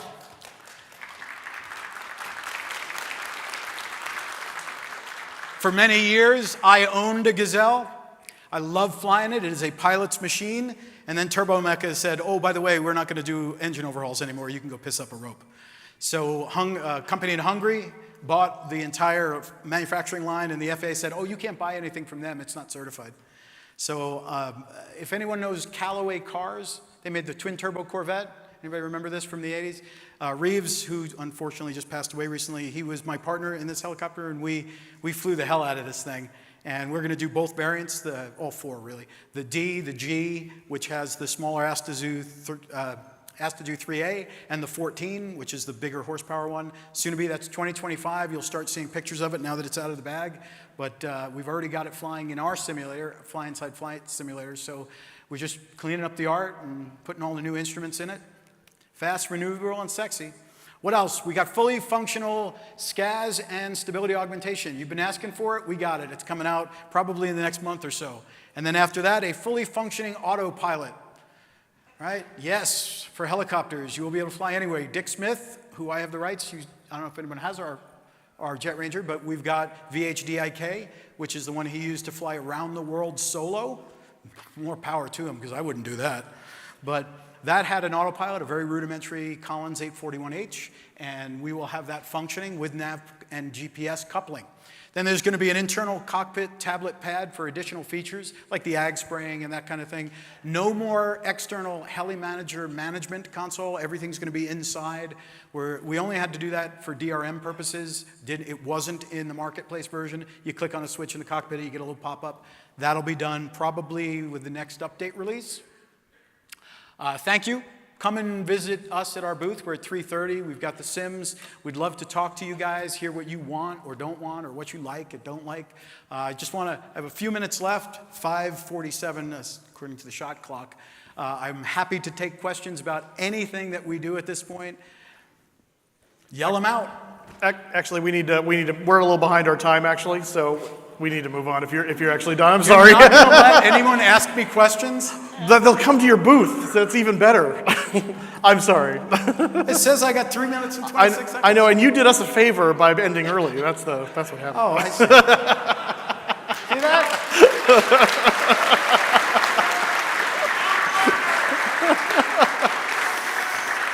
But that is awesome. I know a number of people in here that are really into the helicopter flying stuff, and I've tried my hand at helicopters, and I am not a good helicopter pilot. So it's an entirely different kind of flying altogether.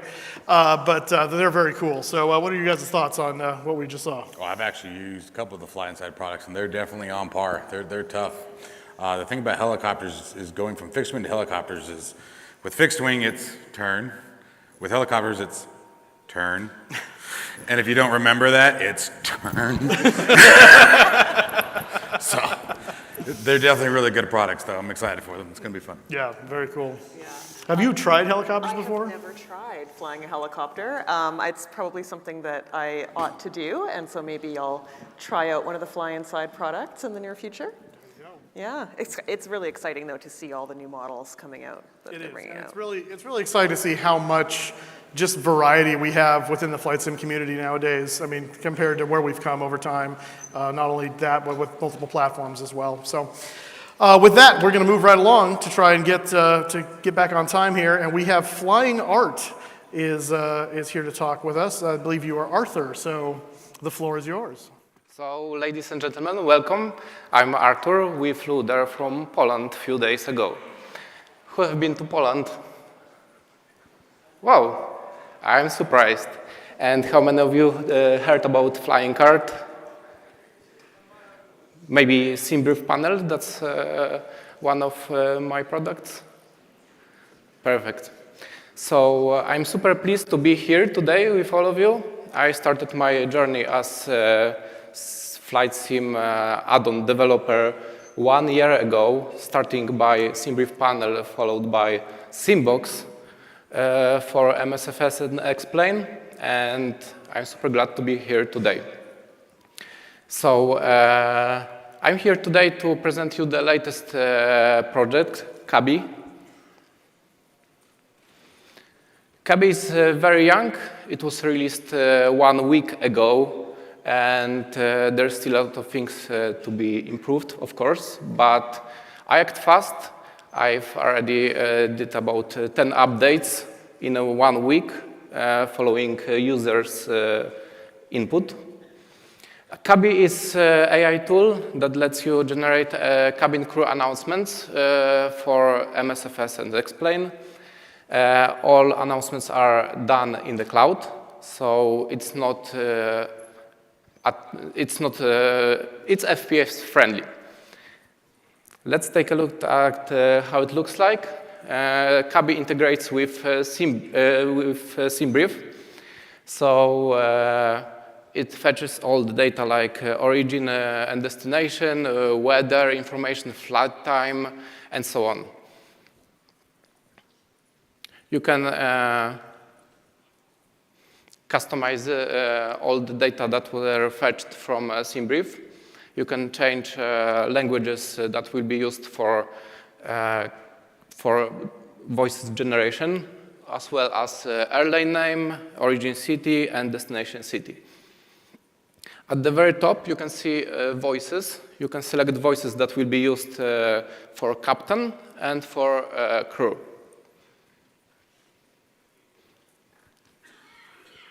Okay, so let's take a look at some of the features of Kabi. So all the voices are generated by AI. Most of the texts are scripted now. However, there will be more and more AI involved in that. It works with Microsoft and Explain. You can hear the announcements made by captain and the crew. It has SimBrief integration, as I mentioned before. In each language, you can hear in each flight, you can hear multiple languages. So, for example, if you're flying from London to Warsaw, you will hear announcements in English and Polish. You can, of course, update it if you need to. For example, if you're flying German national football team, you can change it to German. And one of the features is custom voices. You can record your own voice, your wife's voice, or whoever you want, if you have permission. And you'll hear their announcements as a captain or a cabin crew. So I'd like to show you how custom voices will look like. For that, let me please introduce my lovely wife, who's here with me today. Hello,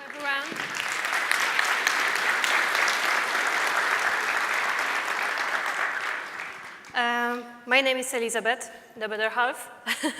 Above all, I'm also pleased to be today with you. This is my second time at FS Expo, and I really enjoy it. Okay, so my main role is that my voice is used as a crew member named Elizabeth. You can find me in Premium Voices library. Now I'm sure you know how I sound in real life. So let's move on and see what Kabi can do with my voice. Of course, Ella is premium voice, as you could hear. So there is a short preview how she speaks in more than one language. Hopefully, yes. Welcome aboard on this LOT Polish Airlines flight from Warsaw to London. Willkommen an Bord dieses LOT Polish Airlines Fluges von Warschau nach London. Bienvenido a bordo de este vuelo de LOT Polish Airlines desde Varsovia a Londres. Witamy na pokładzie polskich linii lotniczych LOT z Warszawy do Londynu. Bienvenue à bord de ce vol LOT Polish Airlines de Varsovie à Londres. Yeah. Benvenuto a bordo del volo LOT Polish Airlines da Varsavia a Londres. Bem-vindo a bordo desse voo da LOT Polish Airlines de Varsovia para Londres. We'll try again in a second. I guess it's because of this USB-C hub. Welcome aboard on this LOT Polish Airlines flight.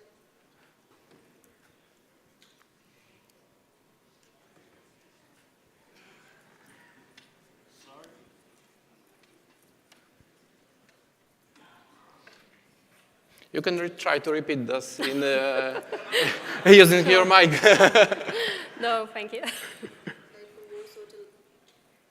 Maybe the output.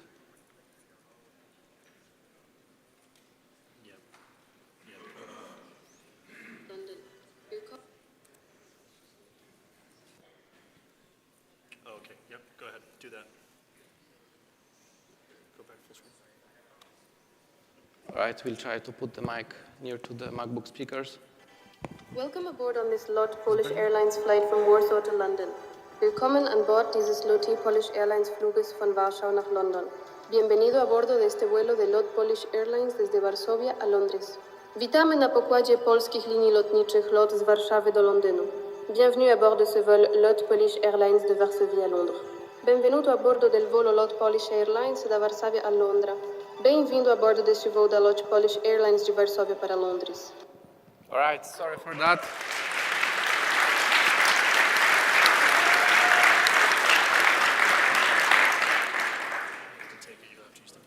Right.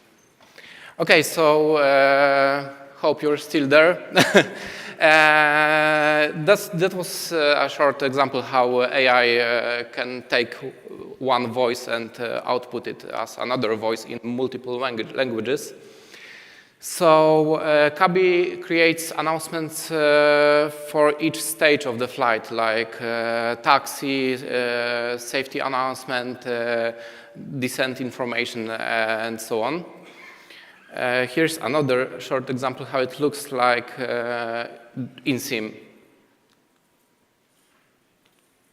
Hope it works this time. Ladies and gentlemen, on behalf of the crew, I ask that you please direct your attention to the crew members as we review the emergency procedures.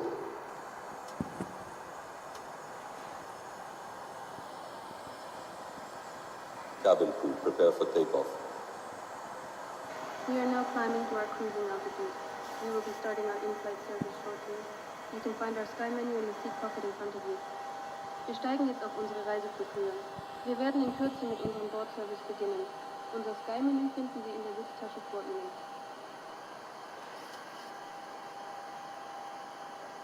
Ladies and gentlemen, the captain has turned off the seatbelt sign.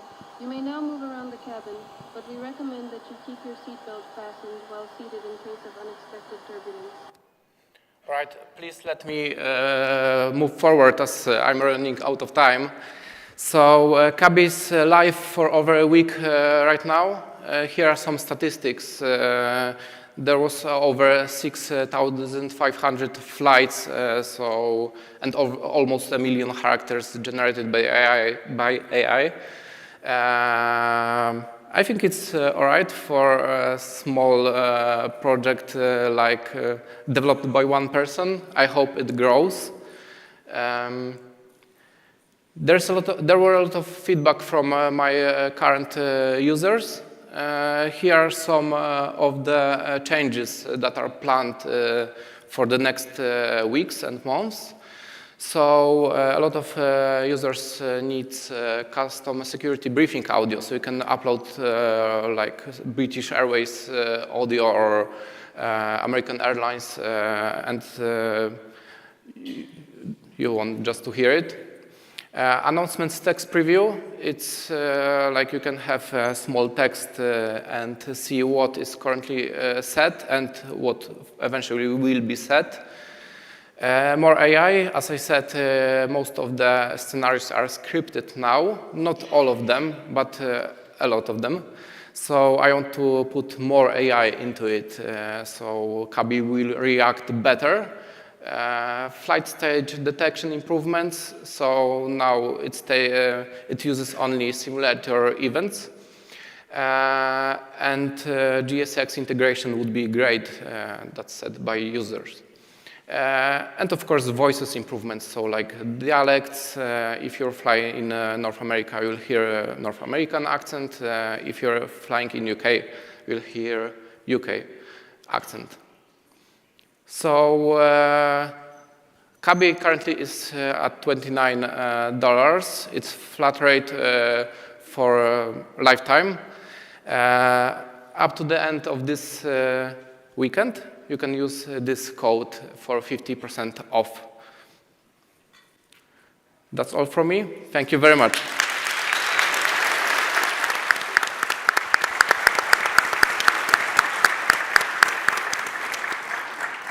Thank you, guys. It's exciting to see this year, more so than last year, obviously, but exciting to see just how much AI is playing a role into the flight simulation space. And we were talking about earlier how creative this community is. I'm not one of those people generally. I just think flights, airplane, what else is there to do? But everybody has such an interesting take on what you could add, and AI is giving us even more ways to do that and more avenues to go. It's just really fascinating. Customized voices, like you could have Gormfield's voice. I don't even know what Gormfield sounds like. Right? Like we all can know. Now we just He can tell you to sit back down in your chair. Oh my goodness. All right, well, next up we have Toby. Pleased to present Toby back to the show this year. There's been supporting the National eSTOL landing competition, the Thrustmaster booth, and plenty more. So let's see what updates you guys have. Welcome, Toby.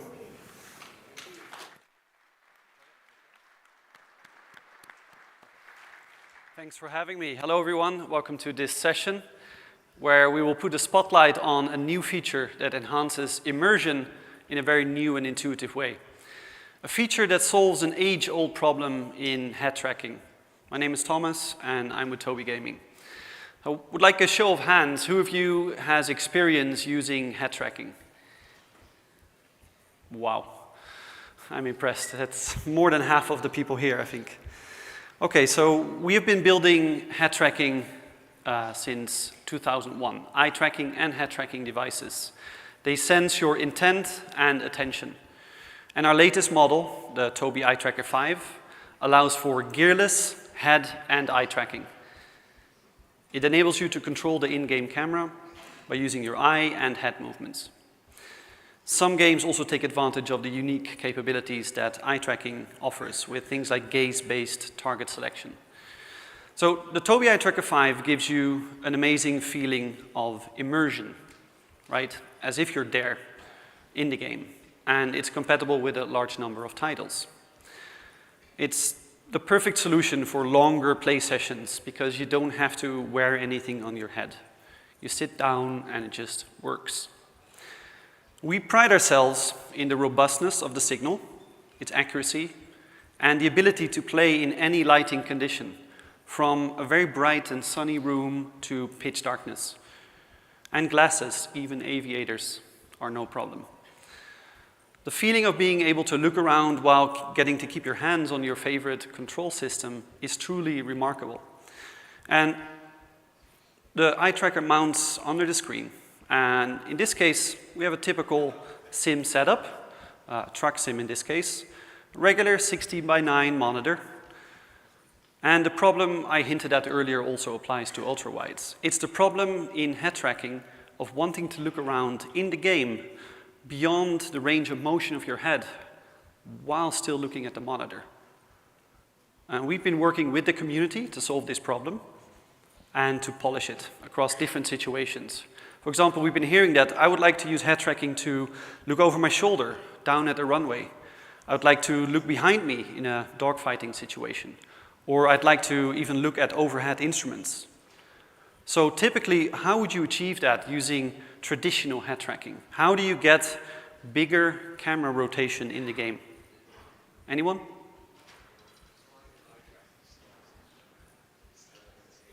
Yep. So you can crank up the sensitivity, or you can use an acceleration curve. That's the kind of old way of doing it. This has created an entire, I would say, art of making curves and people exchanging the best settings. The problem is you have to get used to that curve, that acceleration curve. And it's not intuitive, and it's also not dynamic. It's one curve and you're stuck with it.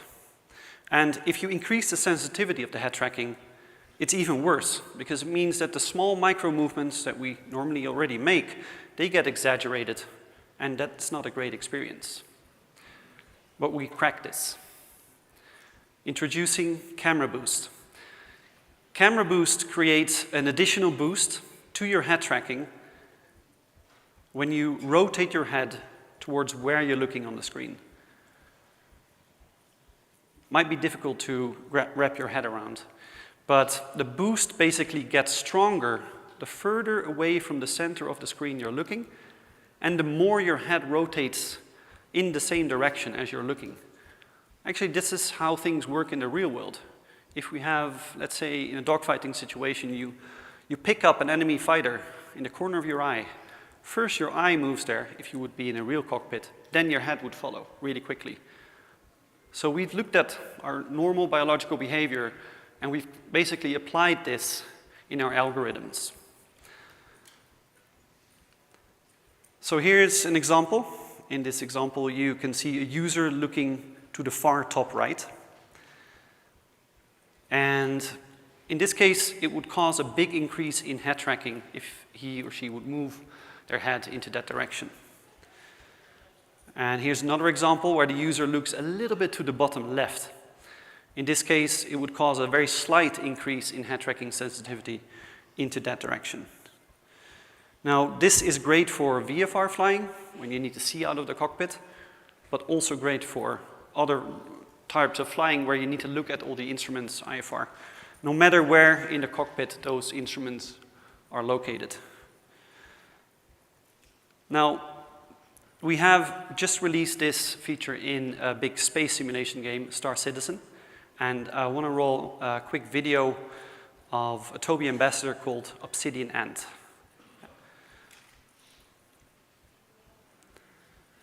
Camera boost feature takes into account what you're actually looking at with your eyes whilst you're making head movements, and this overall makes head tracking feel way more natural. For example, if I look towards the left of the screen and then turn my head right, you can see the camera turns to the right. However, it never goes quite so far as to make the object I'm looking at go out of frame. In other words, the camera boost system is taking what I look at into account when moving the camera. The camera moves smoothly, and what I'm looking at somewhat restricts how far the camera will actually rotate. It's an intelligent system that just makes everything feel way more natural, and I think that probably speaks for itself. Now, on the other hand, if I'm to look to the right and also move my head to the right, the game understands that I'm actually trying to see much further to the right. Therefore, the camera rotates much faster. And not only that, if I keep my eyes looking to the right, the camera actually has a greater degree of motion. Notice how now the camera isn't restricted, but actually very quickly looks over my right shoulder. I think it's self-explanatory what the camera boost feature then will do for situational awareness in the game. And not only that, it adds immensely to the immersion. The same tracking method works regardless of whether you're in your ship, walking around, or simply sitting down and chilling out. Right, in this case, you probably noticed a little bubble. That's just for illustration purposes, so you can get an idea of exactly where, in this case, Obsidian Ant is looking at. So Camera Boost is available today in DCS, in Star Citizen, and in War Thunder. And it's coming soon to Arma 3, Elite Dangerous, and X-Plane. And we hope to announce more future games soon. And this weekend, you can try Camera Boost yourself, because I can talk about it, try to explain it, but you have to just experience it yourself, how intuitively this works. And you can try it out in DCS over at the booth of our friends at Thrustmaster.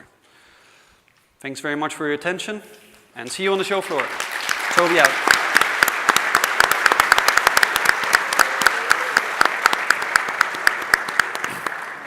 All right, thank you, Toby. I know for me personally, I'm kind of newer to the Toby eye tracking thing. I love it, but what he talked about just now was one of the biggest things for me is trying to figure out the curves. And I really like the idea of integrating. I usually turn the eye part off and just have it track my head because my eyes would go all over the place and it moves. But that is actually utilizing the eyes to damp the head movement accordingly like you would in real life. And that's really cool. I'm excited to try that. Yeah, I love my Toby eye tracker. That's awesome. And you know, for people who are attending this expo in person and being able to go and like actually try that out, I think with Toby eye tracking, it's really about trying it out. Yes. It's really a sort of like intuitive, experiential kind of experience. It's not something you can watch all the videos you want, but trying it out really shows you what it's about. For me, you hit it right on the head, it's the curves. Especially given the fact that from one aircraft to the other, one sim to another, it can be completely different. And so you never find that comfort zone. He hit it on the head when he was talking about, then you have to relearn the curves. If you go with that really strong curve, then everything in this range is so narrow. So that's a really cool feature. Looking forward to seeing that in action. I have a Toby, so we'll see what happens. I'm excited for that. Factual's right, though. It is an experiential thing. Yes. So make sure you go try that out. If you're on the fence about a Toby eye tracker or even any kind of head tracking, it's one of those things where this is why the expo is so important. You can actually try stuff that otherwise you have to spend a lot of money just to hope it works well for you. So up next, we have Colin from representing SoFly.io. And following the announcement of animals at last year's show, let's hear from SoFly.io, one of the most exciting add-on developers for Microsoft Flight Simulator. And after SoFly, we're going to wrap up our FS Expo Friday with our 2024 headliner, Laminar Research. So SoFly, take it away. Thank you very much. So, I'm not going to say anything.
Thank you.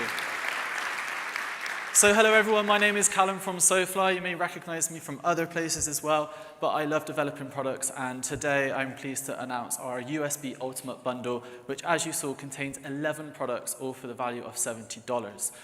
But I'm not here just to kind of advertise stuff. I have a bunch of other things as well to talk to you about today.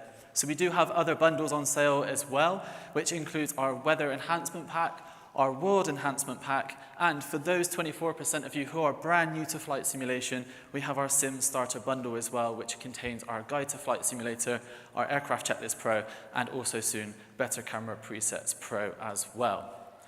So I'm here today to talk about 3 different things with you. That is just the first thing, is our bundles. But the second thing I'm going to talk to you about today is Eco Soundscapes, our most recent product. We released this about 2 weeks ago, had some fantastic feedback, and essentially, if you've not heard of it, it will inject sounds across the world that will enhance Microsoft Flight Simulator from cities, airports, forests, rivers, you name it. There is a new sound for it. Now, we had lots of feedback initially, so I'm just going to present to you 3 different things that are coming from our roadmap today. The first one is going to be new aircraft environmental sound effects. So this will be local to different aircraft sizes and also feature a large bank of sounds as well.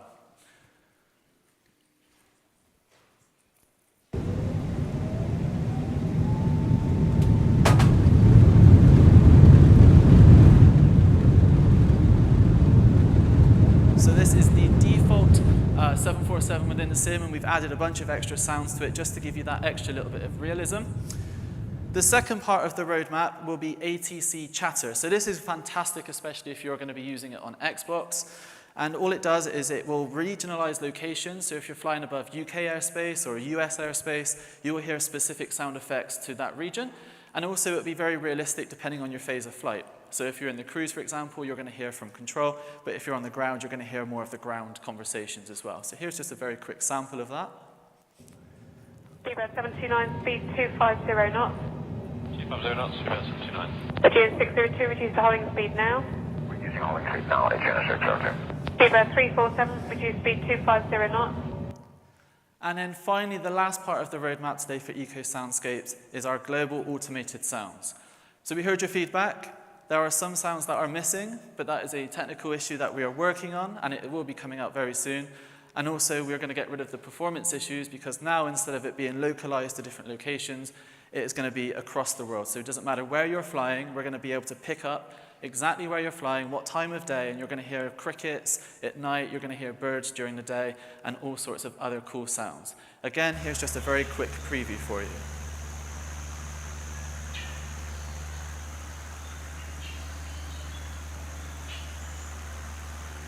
They're quite subtle sounds, but it does add that extra level of immersion. So, as I said, we have 3 things for you today, and I have one more thing. But if you do have any questions, please do come by booth 600, where you'll meet some of the fantastic team from SoFly, and we'll be able to share a little bit more about what we have coming up next. But now, please sit back, relax, and enjoy this video.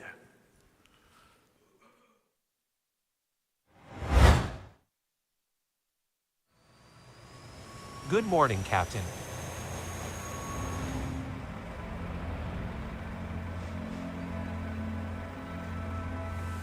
Morning. I've got your fuel report.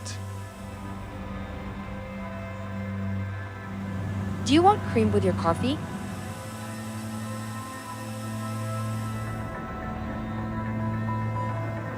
Good morning, everyone, and welcome on board your American Airlines flight to Las Vegas.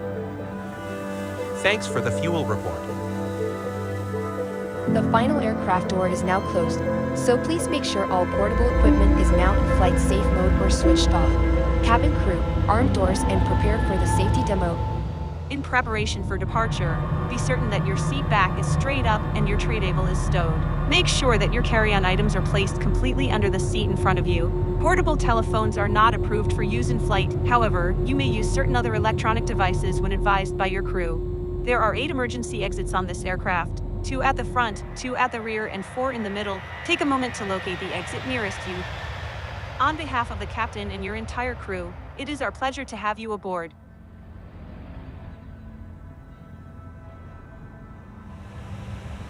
Final flight of the day. Cabin crew, doors to automatic and cross-check. Please prepare for a manual demo. There is a safety card in your seat pocket. In the unlikely event of an emergency, if the cabin pressure drops, oxygen masks will drop in front of you. Put your own mask on before helping others with theirs. Pull the mask towards you, put it over your nose and mouth and breathe normally. Now that we're in the air, just a few safety reminders. When seated, keep your seatbelts fastened. We will be out with a drink service and duty-free shortly. We hope you're enjoying your flight with us. Now please sit back and relax whilst we prepare our first service for you. As we reach our cruising altitude, we want to give you the chance to sit back and relax. Your comfort is important to us, so we'll leave you now to relax and enjoy your flight. Pretty peaceful flight so far. Got any plans when we get to Vegas? We have an incident in the cabin. Someone is a bit intoxicated and people in the galley. Can you put on the fasten seatbelt sign? The weather at our destination is looking bad with lots of rain. We may have to hold for a little bit once we get closer. We are now approaching our destination. So now please put your seats in the upright Position, tray tables away, armrests down and window blinds open. The cabin crew will now pass through completing their final checks in preparation for landing.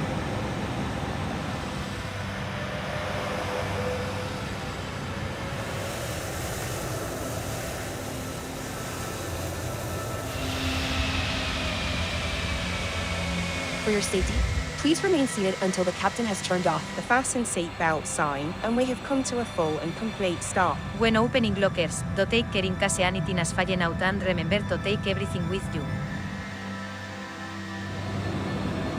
Thank you. Gracias. Thank you so much for flying with us. Cabin crew, doors to manual. Chalk's a test.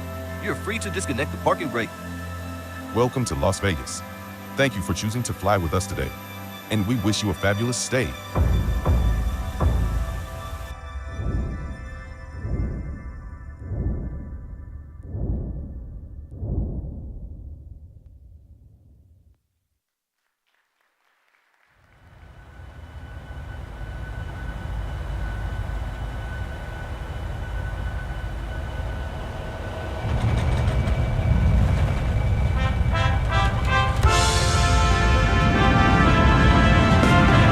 Nice landing, Captain.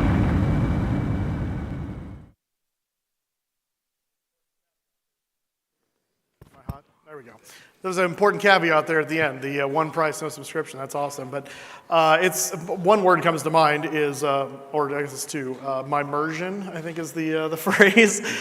Just adding in more levels of immersion through all these different things, cabin announcements. And is it, once you deboard the passengers, is that when the dinosaurs come and eat them? I'm not sure. I wasn't clear. Oh, you went to that park too? Yeah, I was waiting for that. I was waiting for the Jurassic Park music to swell, and then the T-Rex comes and just eats half the passengers, but that didn't happen. Yeah, no, I got let down too. They said he was sick that day. Yeah. Did we just change the like time and date? Yeah, maybe like, way go far back. Yeah. What's the 747 doing here in the Cretaceous period? I don't understand.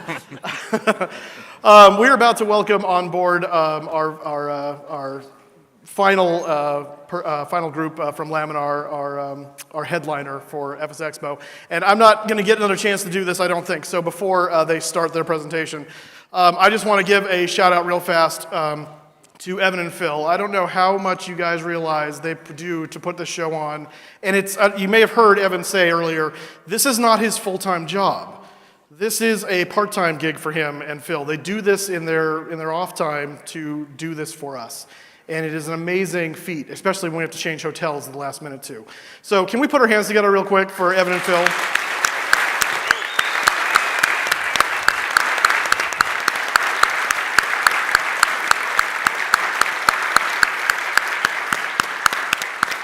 All right, thank you guys. You have been a wonderful audience. We're going to turn it over to our final presenter, Laminar Research, the creators of X-Plane. Let's hear what you have to say.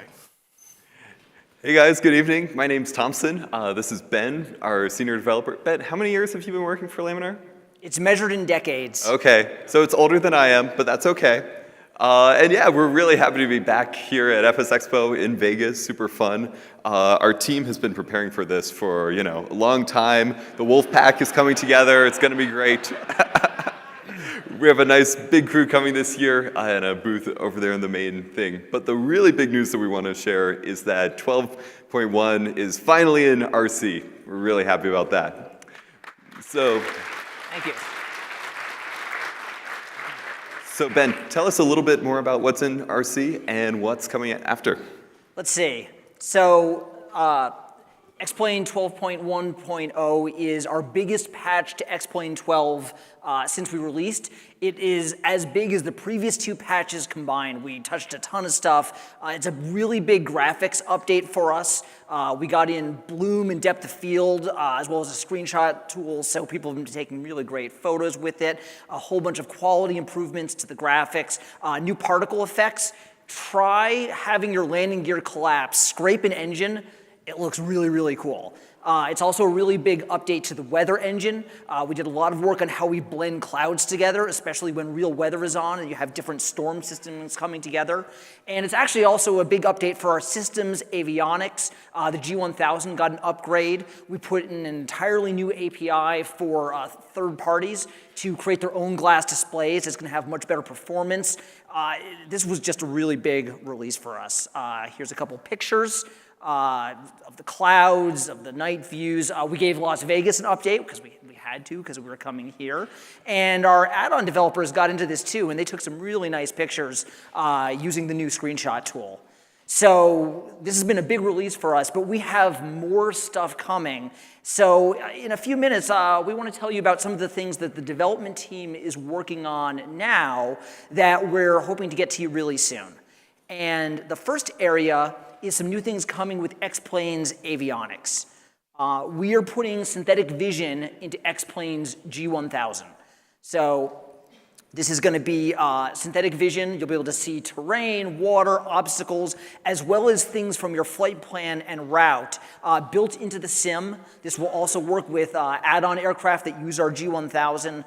And we're driving this off of the data we already have on your graphics card, so it should be very high performance. We're hoping not to have a frame rate hit, even though you get all of this extra detail. So here's a picture of what it looks like. This is an approach, and you can see the arc that the GPS expects you to fly as hoops in the sky, as well as terrain and obstacle avoidance. So that's going to be a really nice improvement to the G1000. We're also working on weather radar, and this is a realistic simulation of how the weather radars work in an airliner. So it's not just a map of radar, it's actually sweeping up and back. You can tilt it just like in a real airliner. If you tilt the plane, you can fly with or without stabilization. And once again, we're doing this on the graphics card using the data we already have so that we can get all this detail and still have it be high performance. The weather radar also does ground reflections, right? So it's a radar if you're flying and there's a mountain ahead, it's going to bounce off the mountain. Let's see if we can get the video going. So this is just a little bit of in-game capture of our 737 with the new radar, and Philip is flying into Innsbruck. And if you've ever flown into Innsbruck, you know that the mountains are next to you, they're above you, and what you see is that the terrain reflections are showing up on the radar, and you can see the sweep going up and back in the simulation. So we're pretty excited about that. A couple more things we're working on. Dark cockpits. We've done a lot of work on X-Plane 12 since it shipped, and this is probably the one biggest thing that we hear about most, is that the cockpits are too dark. So there's really two issues here. The first question is the image we're rendering correct? Is X-Plane's lighting model doing the right thing? And the answer to this is actually yes. We spent a bunch of time looking at it, and we're pretty sure the lighting is working the way it should.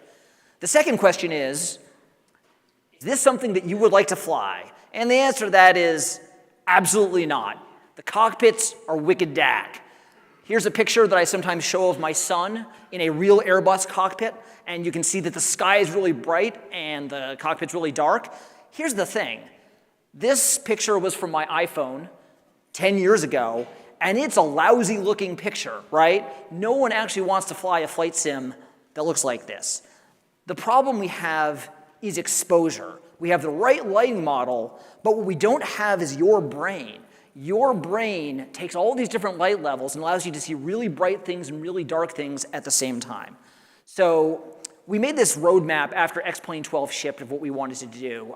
We wanted to fix any bugs in the lighting model we could find, and we did find some. They were mostly color bugs and not brightness bugs. We wanted to do more careful measurements of the real world. So we give light meters to real pilots, we do ray traces, we have a bunch of things we do to try to validate that the lighting is right, and we're mostly done with that, and we think the lighting is right. And then the final step is, if the lighting is right, but the exposure looks ugly, it's time to fix exposure. So what we're going to do is bring back exposure fusion.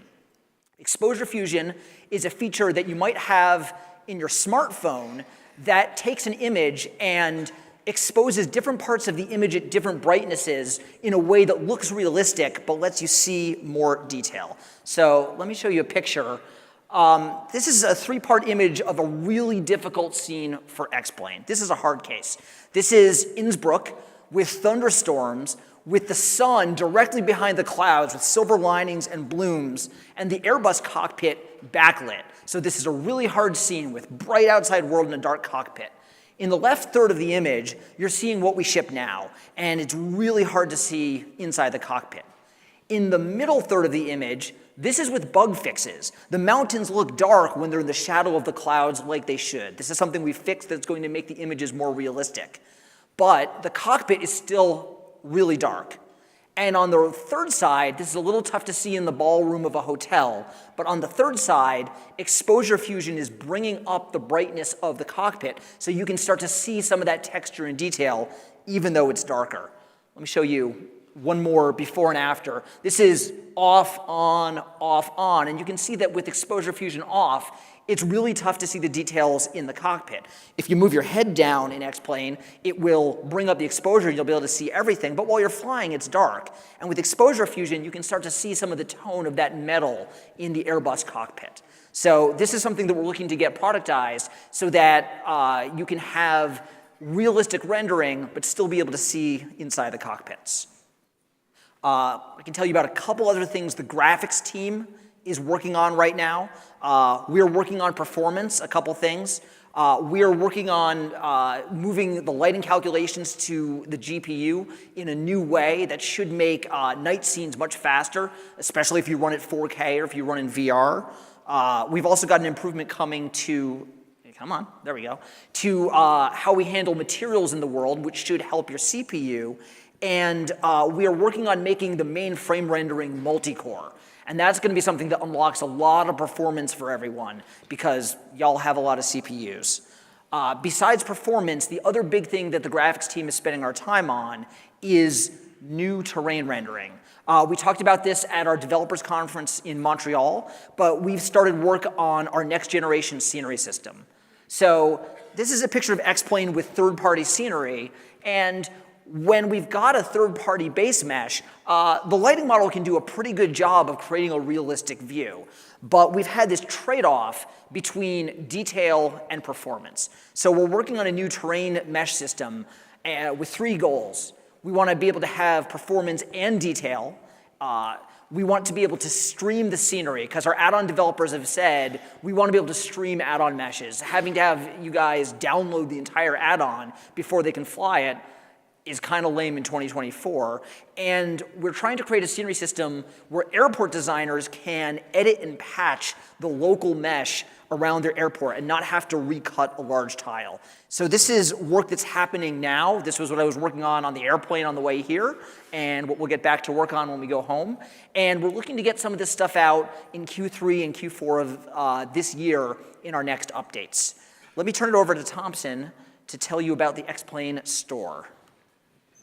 Yeah, so one project that I've been working on quite a bit recently is the X-Plane store. This will be a platform within the app itself and online to let you buy add-ons, aircraft, scenery, plugins. But that sounds kind of, pedestrian, and we already have that, right? But we've decided to do it a little bit better.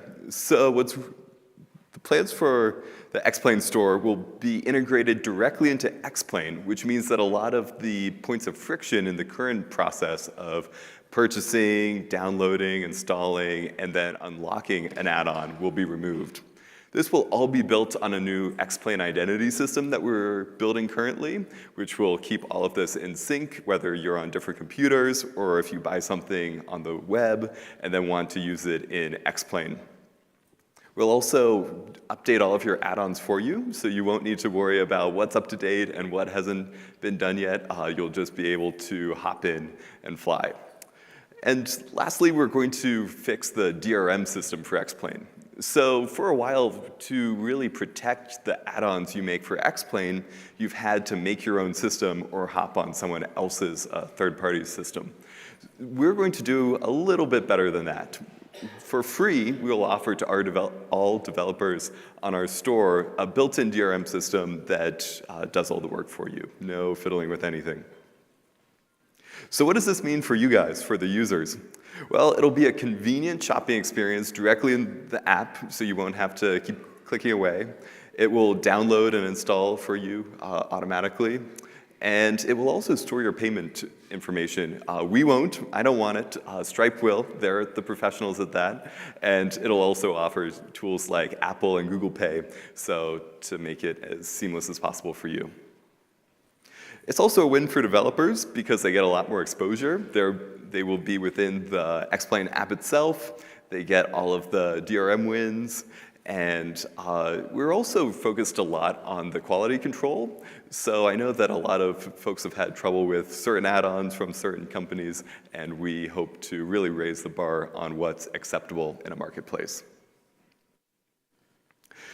One part of getting ready for the X-Plane store system is our new WebSocket API.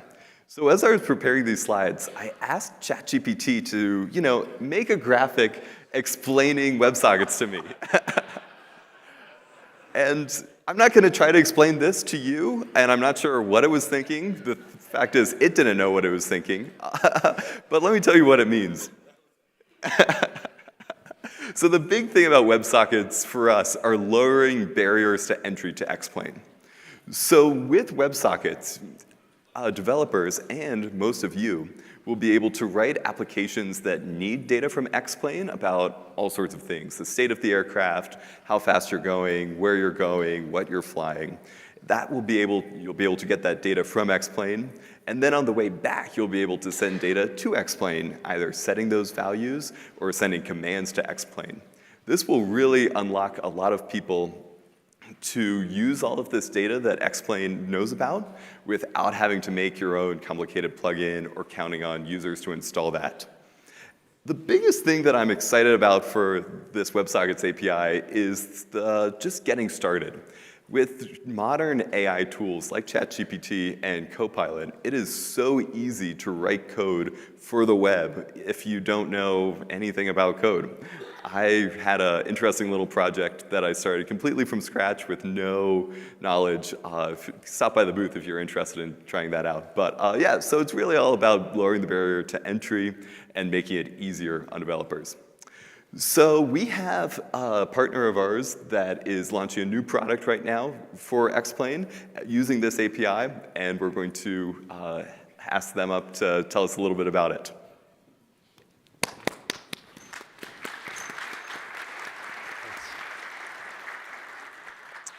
I guess there's a big play button here, and that'll do it. All right. Hi, folks. Thanks, Thompson. I'm Alex List. I'm a commercial multi-engine pilot and also instrument rated. My background is at the intersection of aviation and software. I'm friends with the X-Plane guys from my time at Beta Technologies, where I led the Flight Sim program for 2.5 years and built some of the best, and I'd say coolest half-dome sims on the planet. Today, I'm the CEO of a small startup called Airplane Team, and I wanted to tell you about a brand new product called FlySurely.com. What I want to show you today hasn't been seen before and has the potential to open doors to a cockpit or to a career in AI, and ultimately to safer skies for all pilots. Surely is your AI co-pilot helping you fly smarter from sim to sky. Whether you're piloting a 777 across the Atlantic from your sim room or practicing crossing landings in a Cub, Surely bridges the gap between sim and sky. Sadly, several of us at the X-Plane booth lost a friend in a plane crash earlier this year. When that happened, I decided to leave my job and try and build something to make flying even marginally safer if I could. But I also wanted to build something that respected the love for piloting that our friend had and that all of us here share. And so Surely was born. Our product Our product is like having a pilot friend next to you in your cockpit, a friend you can just talk to normally as you fly. So it can be, let's see here. It can be quite handy to find an airport when you're flying a Cub without avionics, or if you're in a gimbal helicopter where it's hard to take your hands off the controls. And if you're trying to debug an issue in a DA42 with their 700-page POH, Shirley can help with that. Or if your autopilot fails in IMC on your 172. Or if you just want to save time and money, backing up your checklist as you speak out the steps in your before landing flow. And if you just need to ask Shirley, hey, Shirley, what's the keyboard shortcut for doubling the speed of time? Well, Shirley's got you covered for that as well. So our vision has always been from sim to sky. Pilots who practice and learn with Shirley in the sim could later learn to fly with Shirley in the sky. This means that teamwork and skills developed in a sim could later be applied in the air and vice versa. That's a theme that's gone around a lot today. And because I knew it was going to take a lot of effort to run Shirley offline on a pilot's iPhone or iPad, not to mention the criticality of always delivering the correct and truthful information to a pilot who's piloting an actively operating airplane. So a few months ago, Thomson reached out and said, hey, we know you're a flight sim guy. There's this awesome sim community. Why don't you launch for simmers first? I think he was onto something, because in launching for a knowledgeable group of pilots in a controlled setting, we could better understand how aviators would interact with Shirley. What would they ask? What could we improve related to the responses to meet pilots' needs? And that's why we're launching Shirley for X-Plane 12, using the WebSockets feature first announced at the X-Plane Dev Conference and shipping with 12.1. Shirley easily connects to X-Plane directly from our web app. Shirley can receive position and attitude information directly from X-Plane. And so it feels like they're in the airplane with you, like a co-pilot, monitoring your flight, backing you up, while providing you with information to help you the entire way. So when you're out simming with Shirley and doing a visual inspection of the Statue of Liberty, you can ask, you can ask about everything around you, and you can say, hey, which way to the closest helipad? And while you could just ask Shirley, yo, Shirley, could you teach me to fly gliders? And it would work okay. There's so much awesome sim content out there on the internet right now, made by many of you here. We thought we could leverage that passion by providing an opportunity for all of you creators. And we call it challenges. How about we have Shirley tell us how it works? Airplane teammate is up. Mic check when ready. I'm Shirley, your AI co-pilot. I provide assistance with flight operations, real-time information, and guidance through procedures. Your airspeed is now 72 knots. Climb rate and heading are stable. Following your current heading, you'll reach Plattsburgh International. Winds are 5 knots, gusting 15. Ready for the ultimate precision test? Introducing challenges with Shirley. Test your pilot skills with thrilling challenges. Think you can land like a real bush pilot? Try our shortest landing challenge and prove it. I'll guide you through each step and track your performance. Your landing distance was approximately 184 feet from your starting point. Great job. Now you can create your own aviation challenges. So I'm thinking I'll just kind of break it up by phase. Invent exciting scenarios, push your limits, and compete with friends or yourself. It's a new version of the STOL challenge, and so we're gonna go grab that. Okay, 1 notch, flaps are in. Copy that. Reduce throttle, flaps down, and aim for the marked spot. There it is.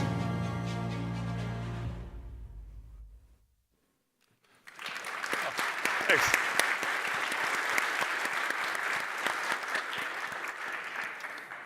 Challenges with Shirley are an entirely new way of interacting with X-Plane.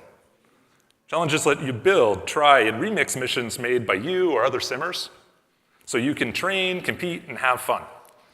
And we want to make this a community thing. And so we intend to feature challenges made by community members, attributing to you and linking back to your Twitch or YouTube directly from our website. We'll also be streaming as we try out your work, the challenges that you make, and give tips and feedback on our Discord. In the coming weeks, we'll also be releasing additional challenges, including for vehicles such as Beta's Alea aircraft, and additionally new Shirley skills to use when you're building challenges. Challenges are really a great way to build familiarity and make the most of this new opportunity with AI. And we think you're really going to have a ton of fun using it.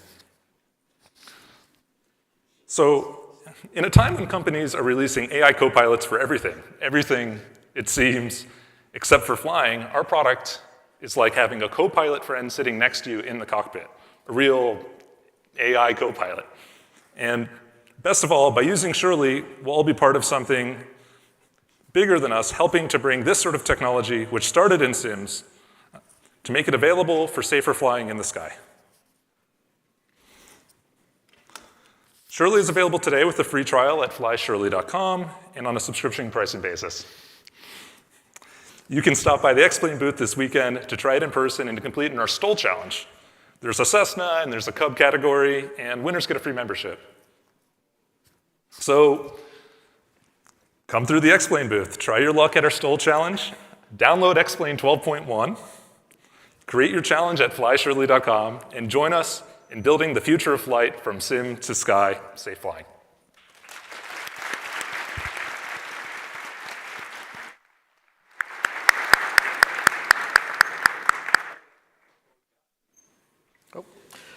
So surely you can't be serious. Had to say it.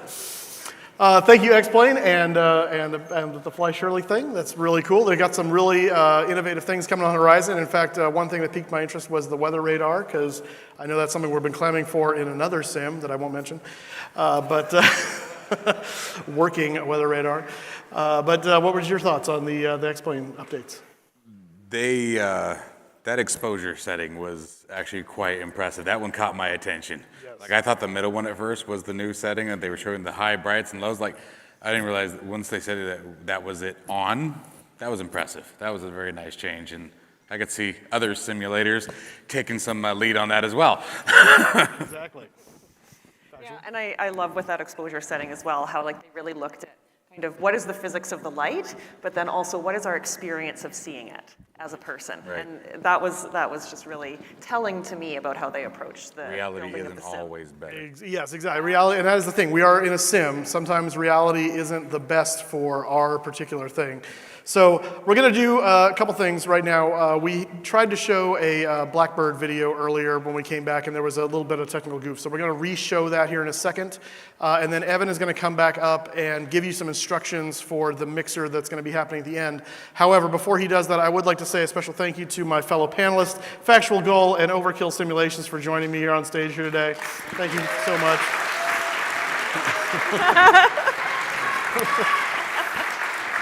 And of course to Gormfield for emotional support.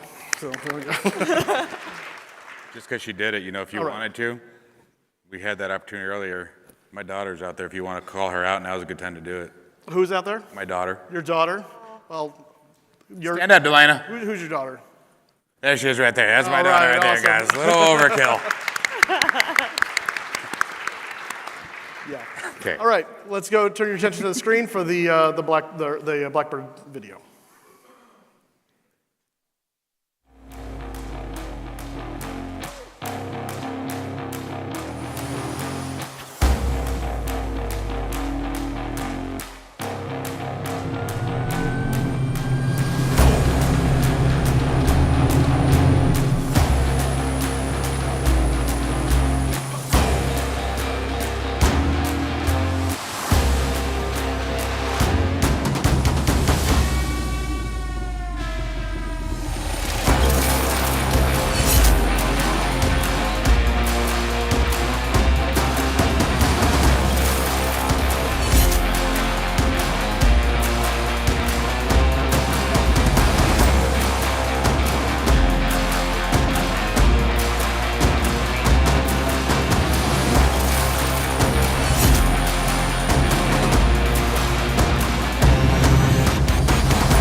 All right, well, that wraps up an exciting, exceptional, thrilling FS Expo Friday. Thank you so much for being with us this afternoon. Thank you to the wonderful reaction panelists for keeping us entertained and engaged throughout the day.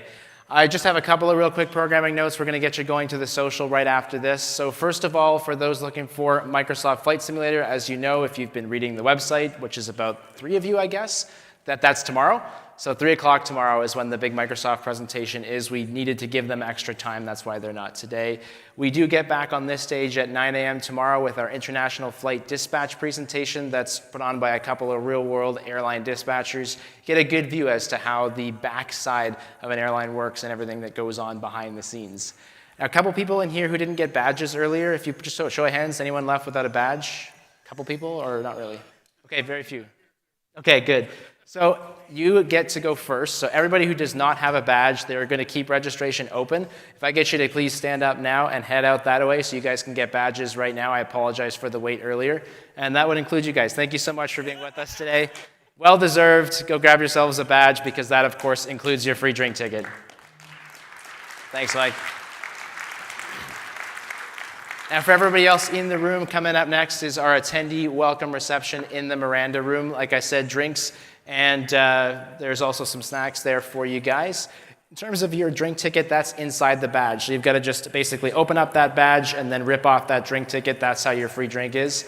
I'm just going to try and keep people somewhat not all going at once. So like the back kind of half of the room, if you guys want to stand up and head out directly toward the Miranda room right now, that would be fine. For those of you in the front, I have a different plan for you. Me too. I agree. I do want to mention as well that during our welcome reception, we're trying to get this whole idea of chapters created, the idea that you can meet up with other flight simmers in your local area, hang out. And so we've got 3 local chapters from Dallas, Gulfport, and here in Vegas. The idea behind those chapters is really to give you the opportunity to meet up. We've got other successful chapters that have started in Cincinnati, in South Florida, San Diego, and a bunch of others. So you'll see people at tables with signs for those 3 airports. And of course, on your badge, you will see an airport code. If you see others from that local area, the whole point is hang out and meet with others in that area. So keeping the flow moving, this side of the room, if I'm going to get you guys to get up, you're going to go out those doors, go back up toward registration. There are bars there that will also accept your drink tickets. That will just keep us from having too many people in that one room all at the same time. And of course, as we get set to wrap up, I do want to say a big thank you once again to our Diamond Plus sponsors, our Diamond sponsors, to the team behind this. I said that FS Expo Friday has a few surprises in it. Obviously, we also had a few surprises on our side of people deciding to do some Q&As that weren't planned and throwing in some videos at the last minute. That keeps it exciting. So we were busy backstage trying to make everything work for you. And I hope you appreciated this kickoff to what I hope will be an incredible weekend. Exhibit Hall again opening at 9 a.m. tomorrow. Thank you all for waiting. Your choice. There are bars out that direction. It looks like the less crowded ones are that away. Appreciate you being here, and we will see you over the course of the next few days. Thank you so much for waiting, everybody.